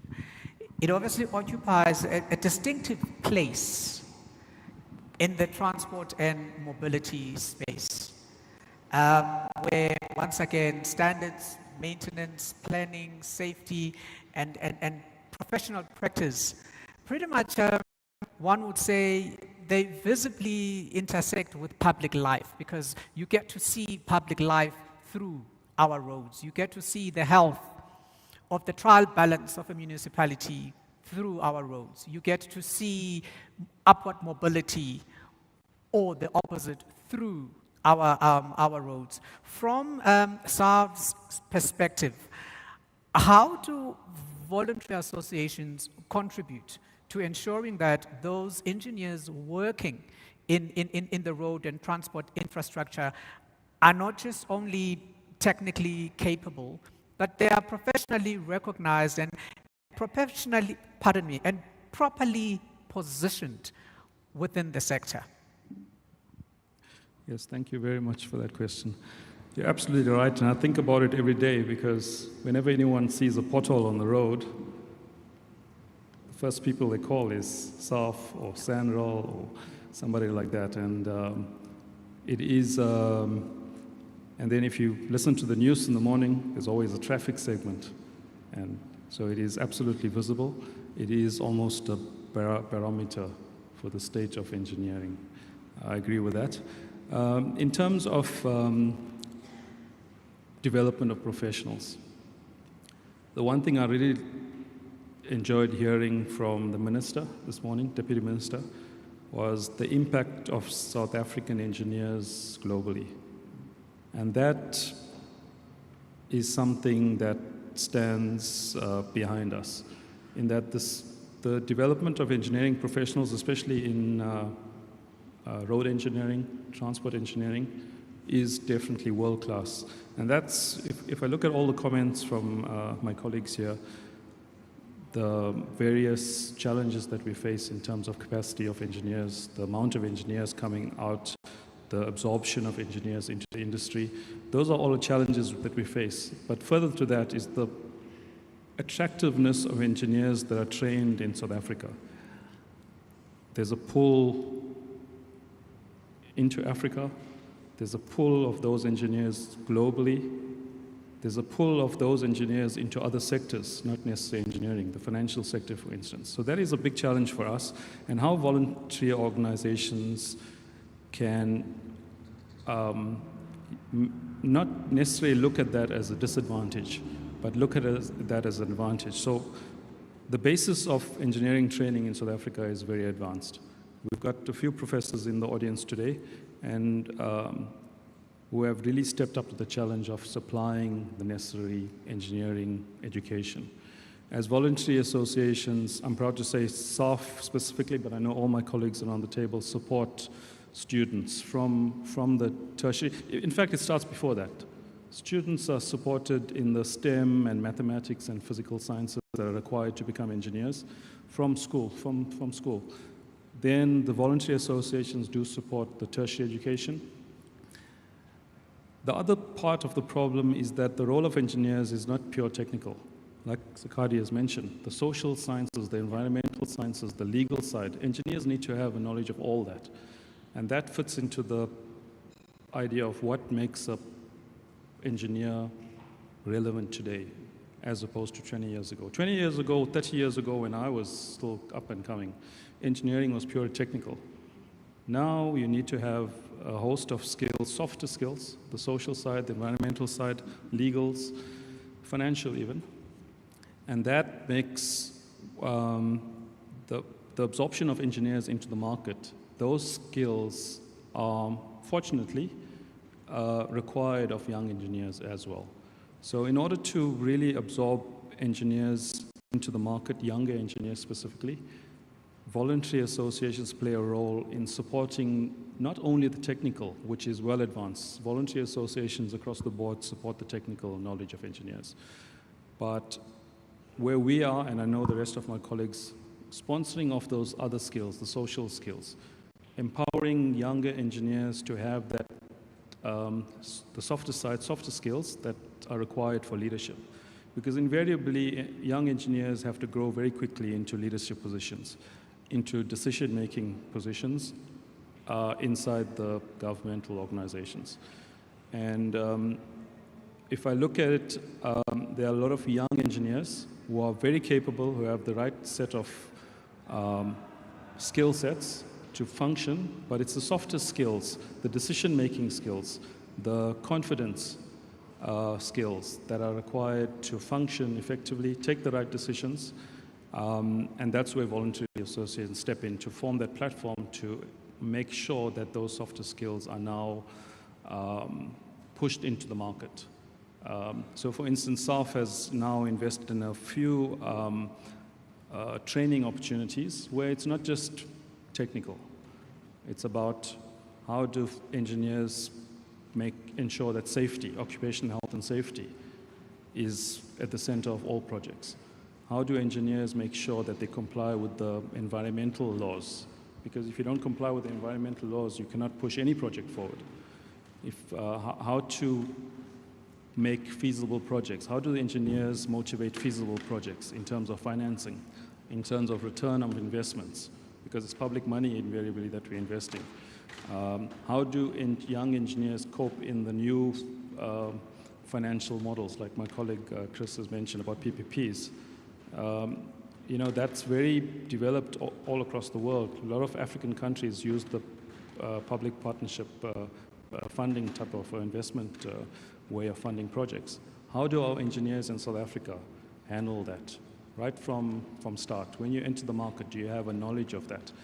And then if we look at the convergence of technology, the young engineers, or the way we fill the gap, is to make the engineers that we have a force multiplier. So every engineer needs to function as a multiplier of himself, right? And the only way we can do that, to multiply the effect of the engineers we have now, is to embrace the technology. And like I mentioned, a lot of professors in the audience now have technology-focused subjects, IT, data analysis, as part of their curriculum. And those are the sort of things that VAs, voluntary associations, can support. Not just, for instance, also coming from the SAF background, SAF is 75 years old this year. And what was done 75 years ago as technical engineering professionals is very different from the engineering practice now.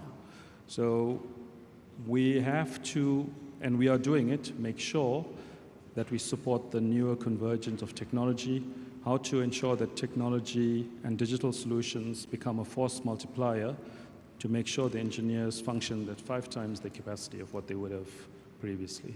That's the only way we're going to face up to the challenge.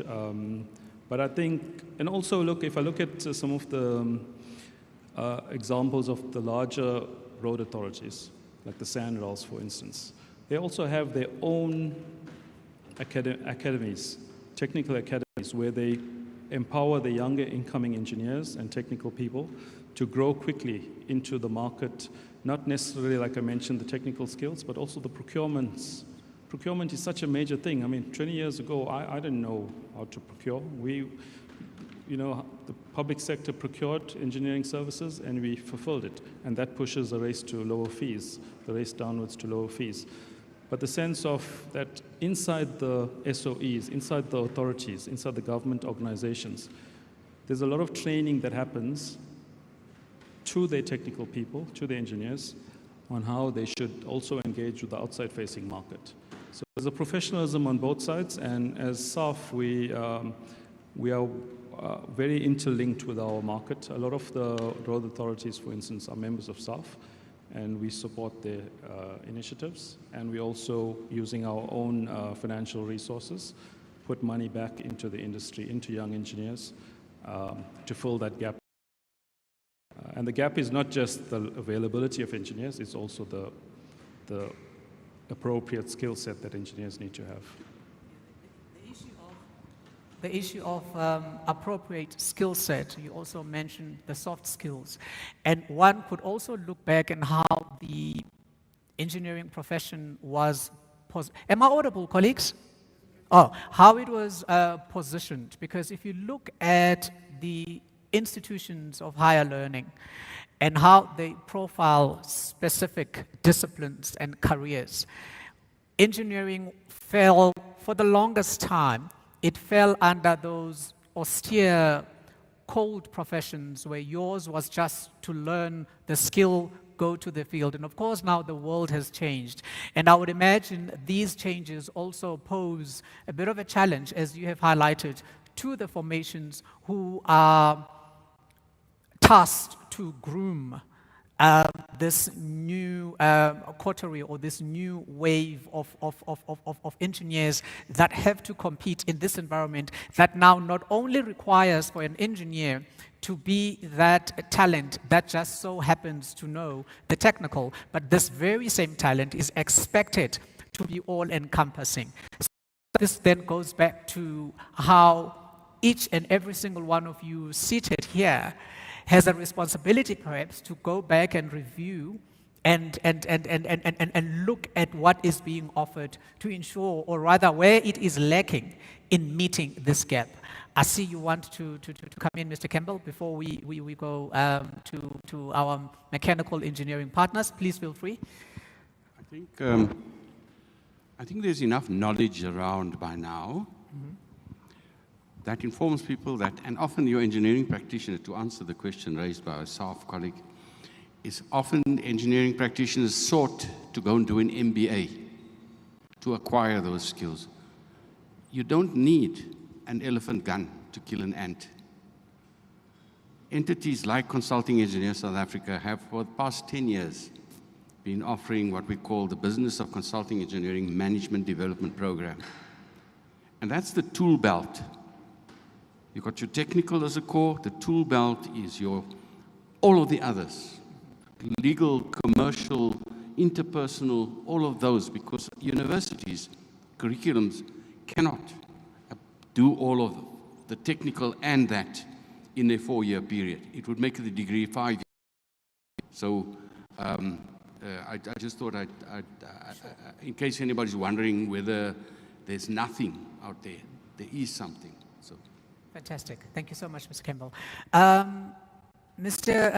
Malembe, mechanical engineering, as we all know, it also cuts across manufacturing, energy, transport, mining, production systems, plant environment, and of course, industrial innovation.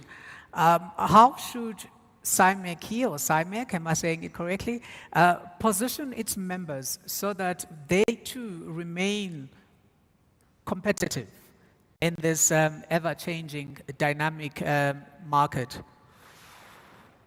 Thanks, Program Director. I'll sum it up. I mean, I'm the last person, as you can see also. I think collaboration from our side, I mean, we've been striving as an institution to collaborate with the industry themselves. If you look at that, where we've got a section where we've got the company affiliations and all that, and we've done so very well, where we're able to work with the organizations or the companies that we are collaborated with. We've looked at something that engineering is becoming more and more of a tacit knowledge. That's an individual knowledge. The expertise, the experts that are coming within are living the country or is someone who understands the process very well.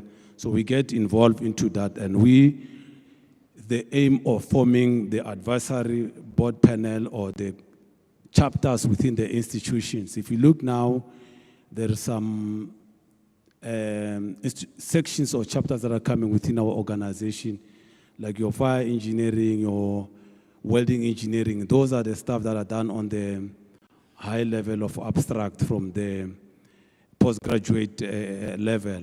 So we get involved into those areas from the varsities in collaboration with the universities also, where we get our students, we train our students on how to become our members or what are they expecting outside the world or outside the university.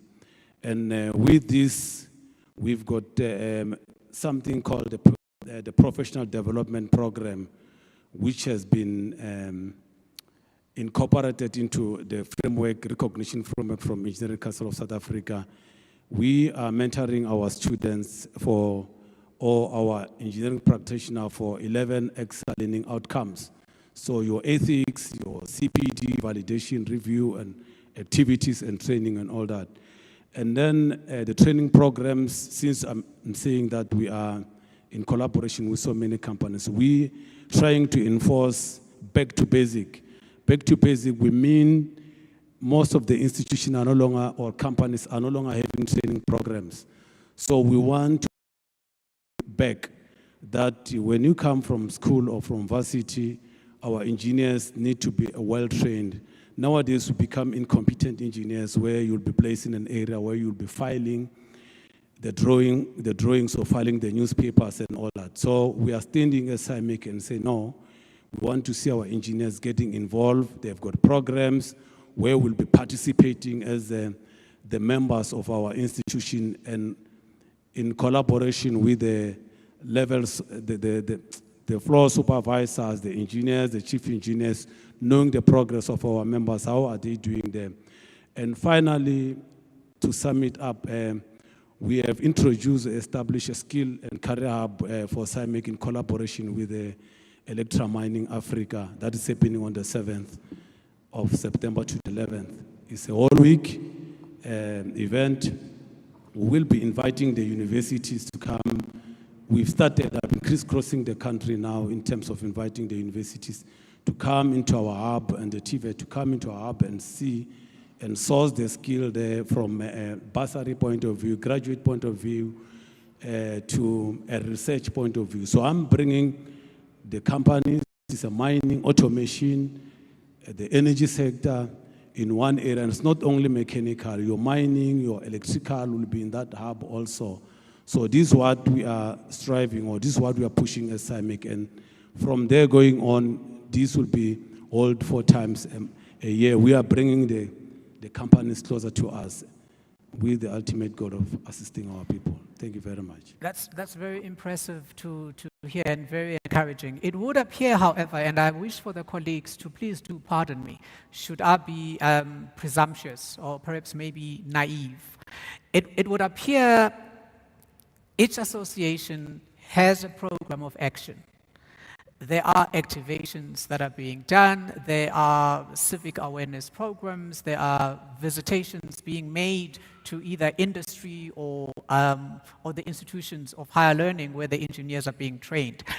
I am somewhat getting a sense that this work is also being done in silos, and that there is not a properly coordinated program for the associations themselves, which in my view, I believe much as, yes, you do get within the engineering sector, you do get different layers and different tiers, but one would imagine perhaps a much more coordinated outreach program, as it were, where the associations would travel as a pack, would somewhat, I'm speaking out of term here, I think it would somewhat help to amplify the voice, and maybe also what we had spoken of earlier on, where you are lobbying and advocating and nothing is being done. But perhaps maybe,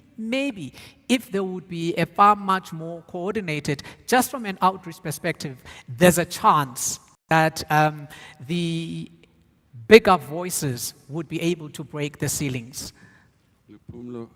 Thanks. Sure, I'm so glad that you're sitting next to me, because you've now become the new evangelist for an existing collaboration. Mm-hmm. It's called the South African Forum for Engineering. Mm-hmm. And through that forum, we have, it evolved from the Civolution initiative from the Institution of Civil Engineering. It evolved into SAICE as a less volatile type of name. And through that... Volatile. Yeah. Well, Civolution sounds rather radical. Very radical, yeah. And- Maybe that's what we need. Well, I guess so. But I think in that SAICE forum, we have all voluntary associations of every discipline in this country as invitees.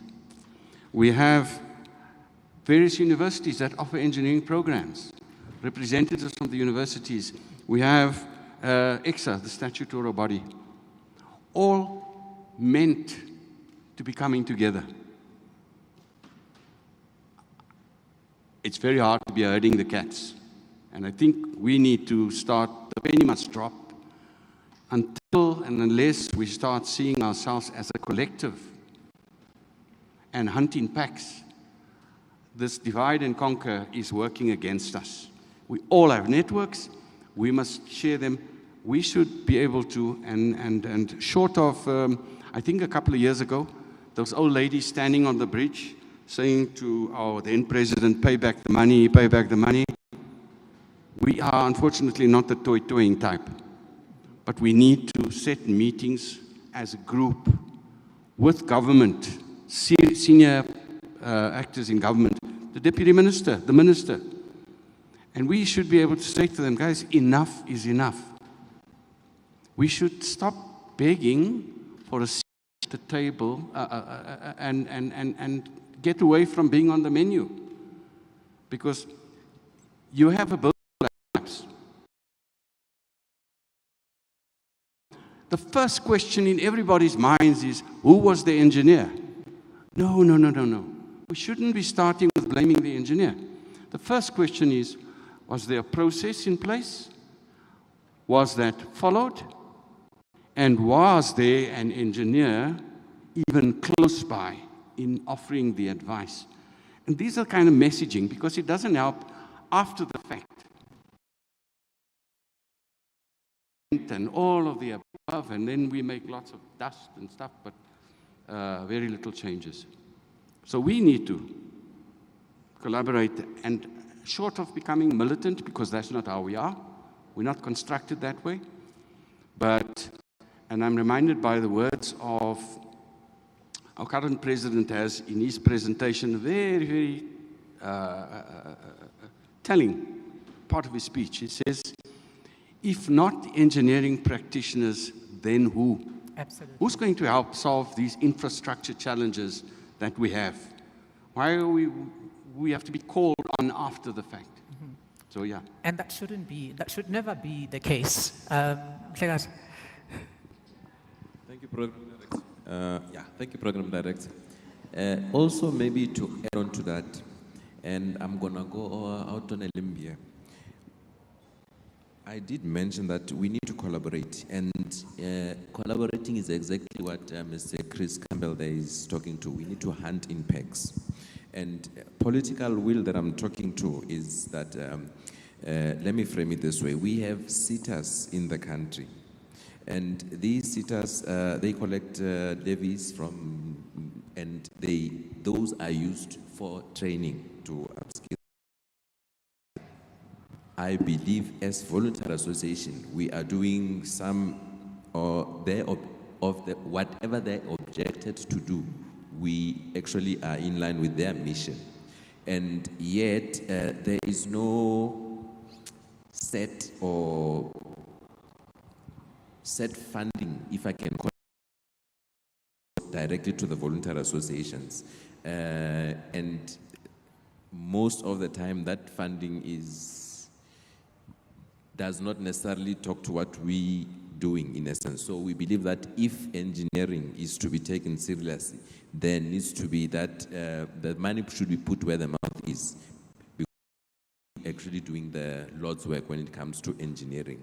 Case in point, as voluntary associations, our funding comes from our membership fees that our members pay, nothing more.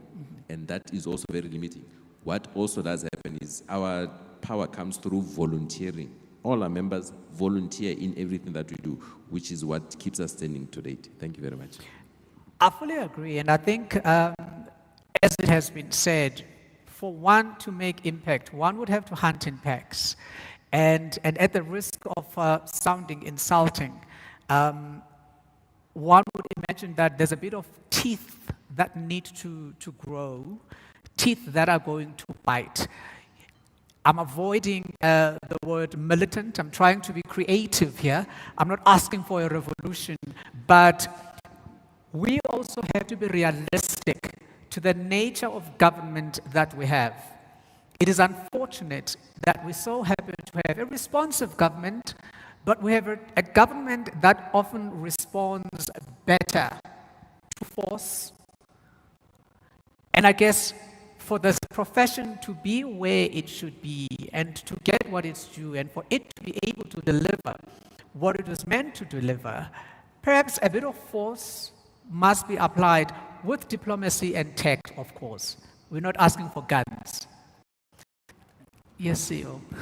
Okay, my question, I wanted to answer on the other aspect about collaboration.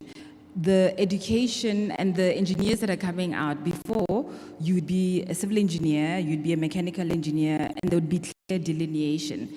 And what we're seeing now is multifaceted engineers coming out. So we are working with SAICE to have some of their members being part of SAICE who are studying fire engineering, you know. Engineering is starting to be quite meshed in terms of the skill set. So if we do not collaborate, the industry is going to force us to collaborate in future. But back to your question on advocacy, I do agree to a certain extent. I think there's a certain extent of being like a dog that has got a bone in its mouth aspects and not being apologetic about it and sticking to a certain advocacy theme around engineers. I know in the last year we've been quite vocal on protecting engineers in the engineering industry, our lives. I mean, a legal person got shot the other day in the CBD. We've been seeing a lot of that on construction sites in the last 2 years or so. We've also been quite vocal about ensuring that there's engineering skill within various departments within government to be able to undertake the work. It's like what Chris was saying now, that it's a theme of their current president's speeches, and we actually got feedback from CBE that the industry is starting to listen. And I think the more that we all come out and speak on various aspects that, you know, affect engineering, the more we are going to be taken seriously again, because I think there was a time when we were not. But you don't necessarily have to do it in a militant way. You just need to be continuous, and you need to be consistent in ensuring that that word and that advocacy comes out. I guess consistent visibility is also very important. Yes. Hello? Yeah. It's on, yeah. Sorry. Thank you. No, I want to say this whole thing about advocacy and how we engage with, which is government, right, is very important for me as an engineer. So, firstly, we have to understand that a lot of our colleagues, engineering practitioners who are inside government, and I use the word technocrats because, you know, they're technical, but they have to jump through the hoops of bureaucracy. A lot of our technocrat engineering professionals are hamstrung almost by the amount of legislation that they have to comply with. And the legislation is not just engineering related. It's not just the Engineering Act, for instance. It's got to do with environmental, I mentioned. It's got to do with legal. It's got to do with public procurement, how money is being spent. It's got to do with audits. And unfortunately, a lot of that gets translated into a very slow-moving bureaucracy. So I do agree with what Sagadi has said. As engineers, and the word that you used as well, diplomacy. It's not in the nature of engineers to be diplomatic. It's very difficult, I must say, for myself as well. But to understand the regulations and the things that make government slower, it's not intentional, I think. It's just that, and we've seen it recently as well with how money has been spent. I mean, you have to be very vigilant on spending of public. So that all makes government processes slow. The idea of keeping at it, keeping the engagement going in a very diplomatic way with the understanding that as engineers, we need to give the right advice. We need to be ethical, and ethical, it's more than just complying with regulation. It's got to do with the fact that to be ethical, you have to have a value system. You have to be a value system that says, as an engineer, I'm designing for people. I need to be socially responsible. I need to make sure our money is spent wisely. Our environment is not damaged by the decisions that engineers take. All those things come into being a very well-rounded engineer that advises the client, who's invariably the policymakers, in a very professional and meaningful way. Then we can, all the mandate of government, all the social requirements, all the infrastructure, the economic growth, all that engineers can support. But unfortunately, the way we are right now, and this is not just a South African problem, it's worldwide, bureaucracy and red tape and legislation, which we all comply with, does take of a different approach to understand. And if we all understand that as engineering professionals, then we'll be able to service government better, and ultimately the people that we serve, the people on the ground, the users of the infrastructure. The other thing I just want to state while I have the platform is on the fact that, yes, sorry, I'll come to it a bit later. I think, Mr. Matuton, you had I can take it. I can take it lastly. Look, I just wanted to highlight something, as Madam CEO has already highlighted the protection of our engineers. Look, we've got, it's unfortunate, the Deputy Minister and the Mayor have left us already. We need to capacitate this government.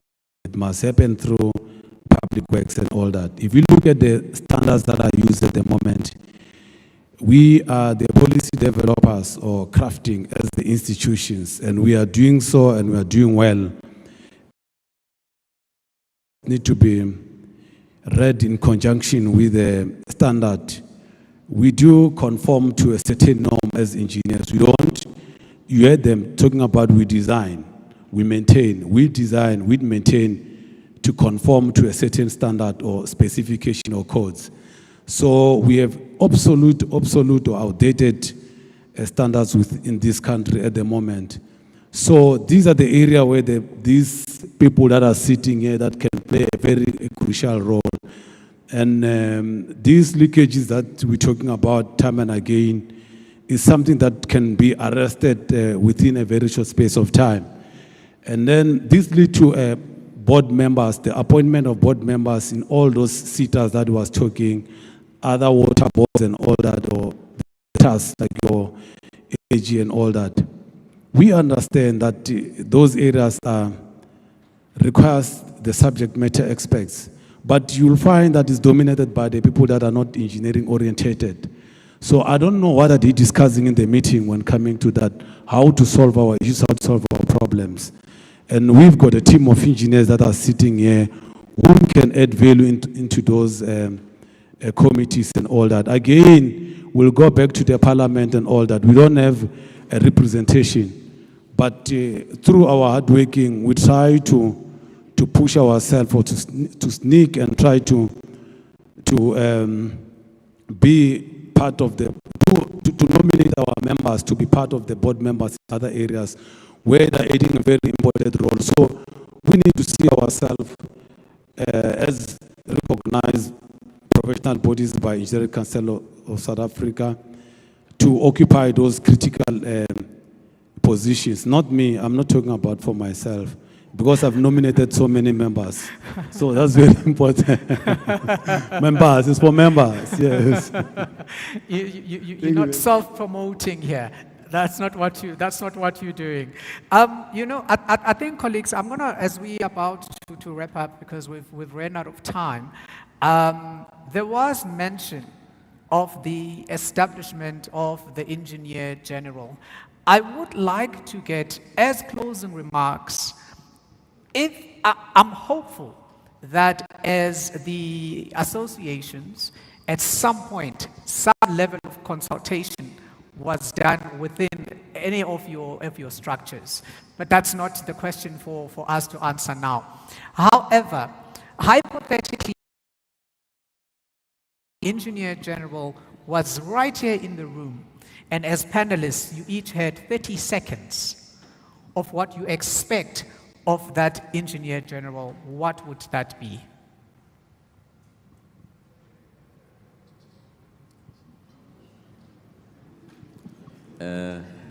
Thank you, Program Director.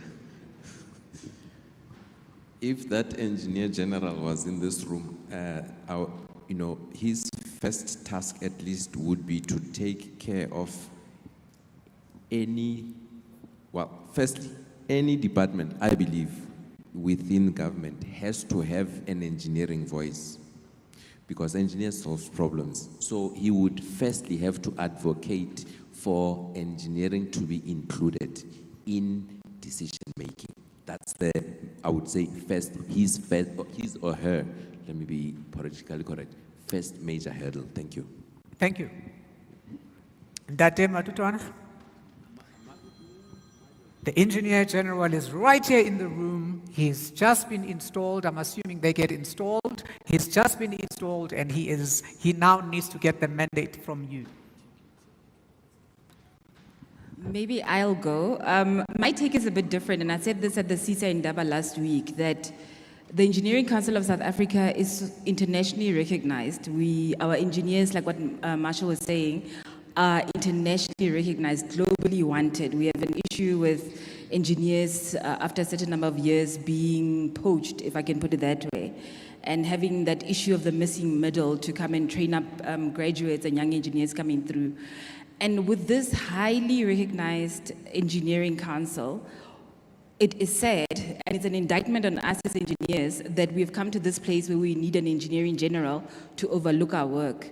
What happened to that peer review? What happened to, which is how SAICE was started, by the way. It was started through a peer review process where engineers used to look at each other's work. What happened to our ethics? What happened to ensuring that when you undertake certain engineering work that you are qualified, you are competent, and you've been approved to be competent to undertake that work? Why have we come to this place where we require an engineer general? I think at first, as engineers, I would appeal for us to look internally first. Okay. I'll go last, it's fine. No, for 30 seconds, I think the Engineer General should really look at filling the gap in terms of the engineering professionals that come through.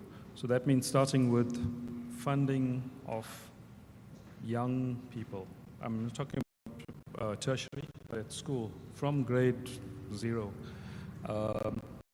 Science, real math science, because the gap that we have, we're not going to fill that missing middle that Sikadi has, that 30 to 50-year-old engineers, we're not going to fill that gap quickly. But if we know that in 20 years' time we have people that have started maths in grade 1 and the skill set has built up, we know that in years' time we'll have young engineers who are fully capable, have the theory behind them to be engineers of coming. Embedding sustainability right from the beginning, yes, and seeing it through the different phases and stages up until university and post. Absolutely. Okay, let me see if I can do this in 30 seconds. You can take 4 seconds from there, so you've got 24 seconds. That's great. You've got 34. So firstly, excuse me, I have a different perspective on how the problem can actually be solved. That's going to require structural changes at local government level, get back to a city engineer situation, ring fence the service delivery, separate it from the politicians and keep them from overreaching. But my question to the Engineer General is going to be,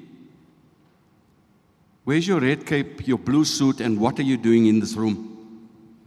Because the problems are so huge, you're going to need a lot more than just a solitary engineer general, even with an office full. So ways of solving it where at source, instead of having some oversight, which is really going to be stretched so thin. I wonder the effectiveness. There are other Chapter 9 institutions that are supposed to be doing certain roles, and we just don't see results. So might that not be another one of these exercises? I suppose this then, ladies and gentlemen, brings it to a close. I asked that question deliberately because I did get the sense that perhaps you may be strongly oppositional towards the idea of the engineering or engineer general, which it was never in the agenda, Madam CEO. It could probably be, it is something worth looking into, because if it is that such an intervention is being brought into the sector whose custodian of the sector is yourselves, and you are not being thoroughly consulted or brought up to speed as to exactly this intervention is meant to bring and how it's going to operate, thus could a layer to these very challenges that you already face. If you're looking at bureaucracy, you're looking at funding, and all the other barriers that are, and hurdles that are unnecessary, by the way, that you have to jump. So it is something I wish to sponsor that must be looked at, and I do believe that a paper of sorts has to come out of this, challenging this, instead of waiting for the process. Now, the process, one can argue, has already left you, but at least there's still ample time to chase it because an announcement has been made. And it would be an indictment on the part of this symposium to then not be proactive in demanding the correct answers. With those words, ladies and gentlemen, we've come to a close. I wish to say thank you very much. I'll start with you, Mr. Kadi. Thank you so much for your contributions as CEO. I'll move on to Mr. As I mentioned their names, you do the honorable thing and you clap your hands in appreciation. Mr. Chris Campbell, thank you very much. Mr. Lienatsi Mututwane, a big thank you to you, sir, for your inputs. Mr. Marshall, then thank you so much for those insightful inputs. Ansat Melembe, thank you so much, sir, even though you dodged no, you didn't dodge the last question. It's Mr. Matutuane who dodged the briefing to the engineer general. I saw you dodging it there. From me, ladies and gentlemen, Lupumlo Ngaisa, has been an absolute pleasure facilitating this session and being with you this morning. Humble apologies for those glitches that we had when we started. As you would imagine, programs of this nature, they have a tendency to change and they require a bit of agility and flexibility. So on behalf of the team, I wish to express my sincerest apologies. And also, once more, we apologize for the late start. We promise that is not going to happen going forth. We're now going to break for tea, and from tea, we go straight into the breakaway sessions. So the question, or rather the ask or the request, is for those who have professional tasks or assigned duties in those respective breakaway sessions, please make sure that you go to where you were requested to go. It's been an absolute pleasure.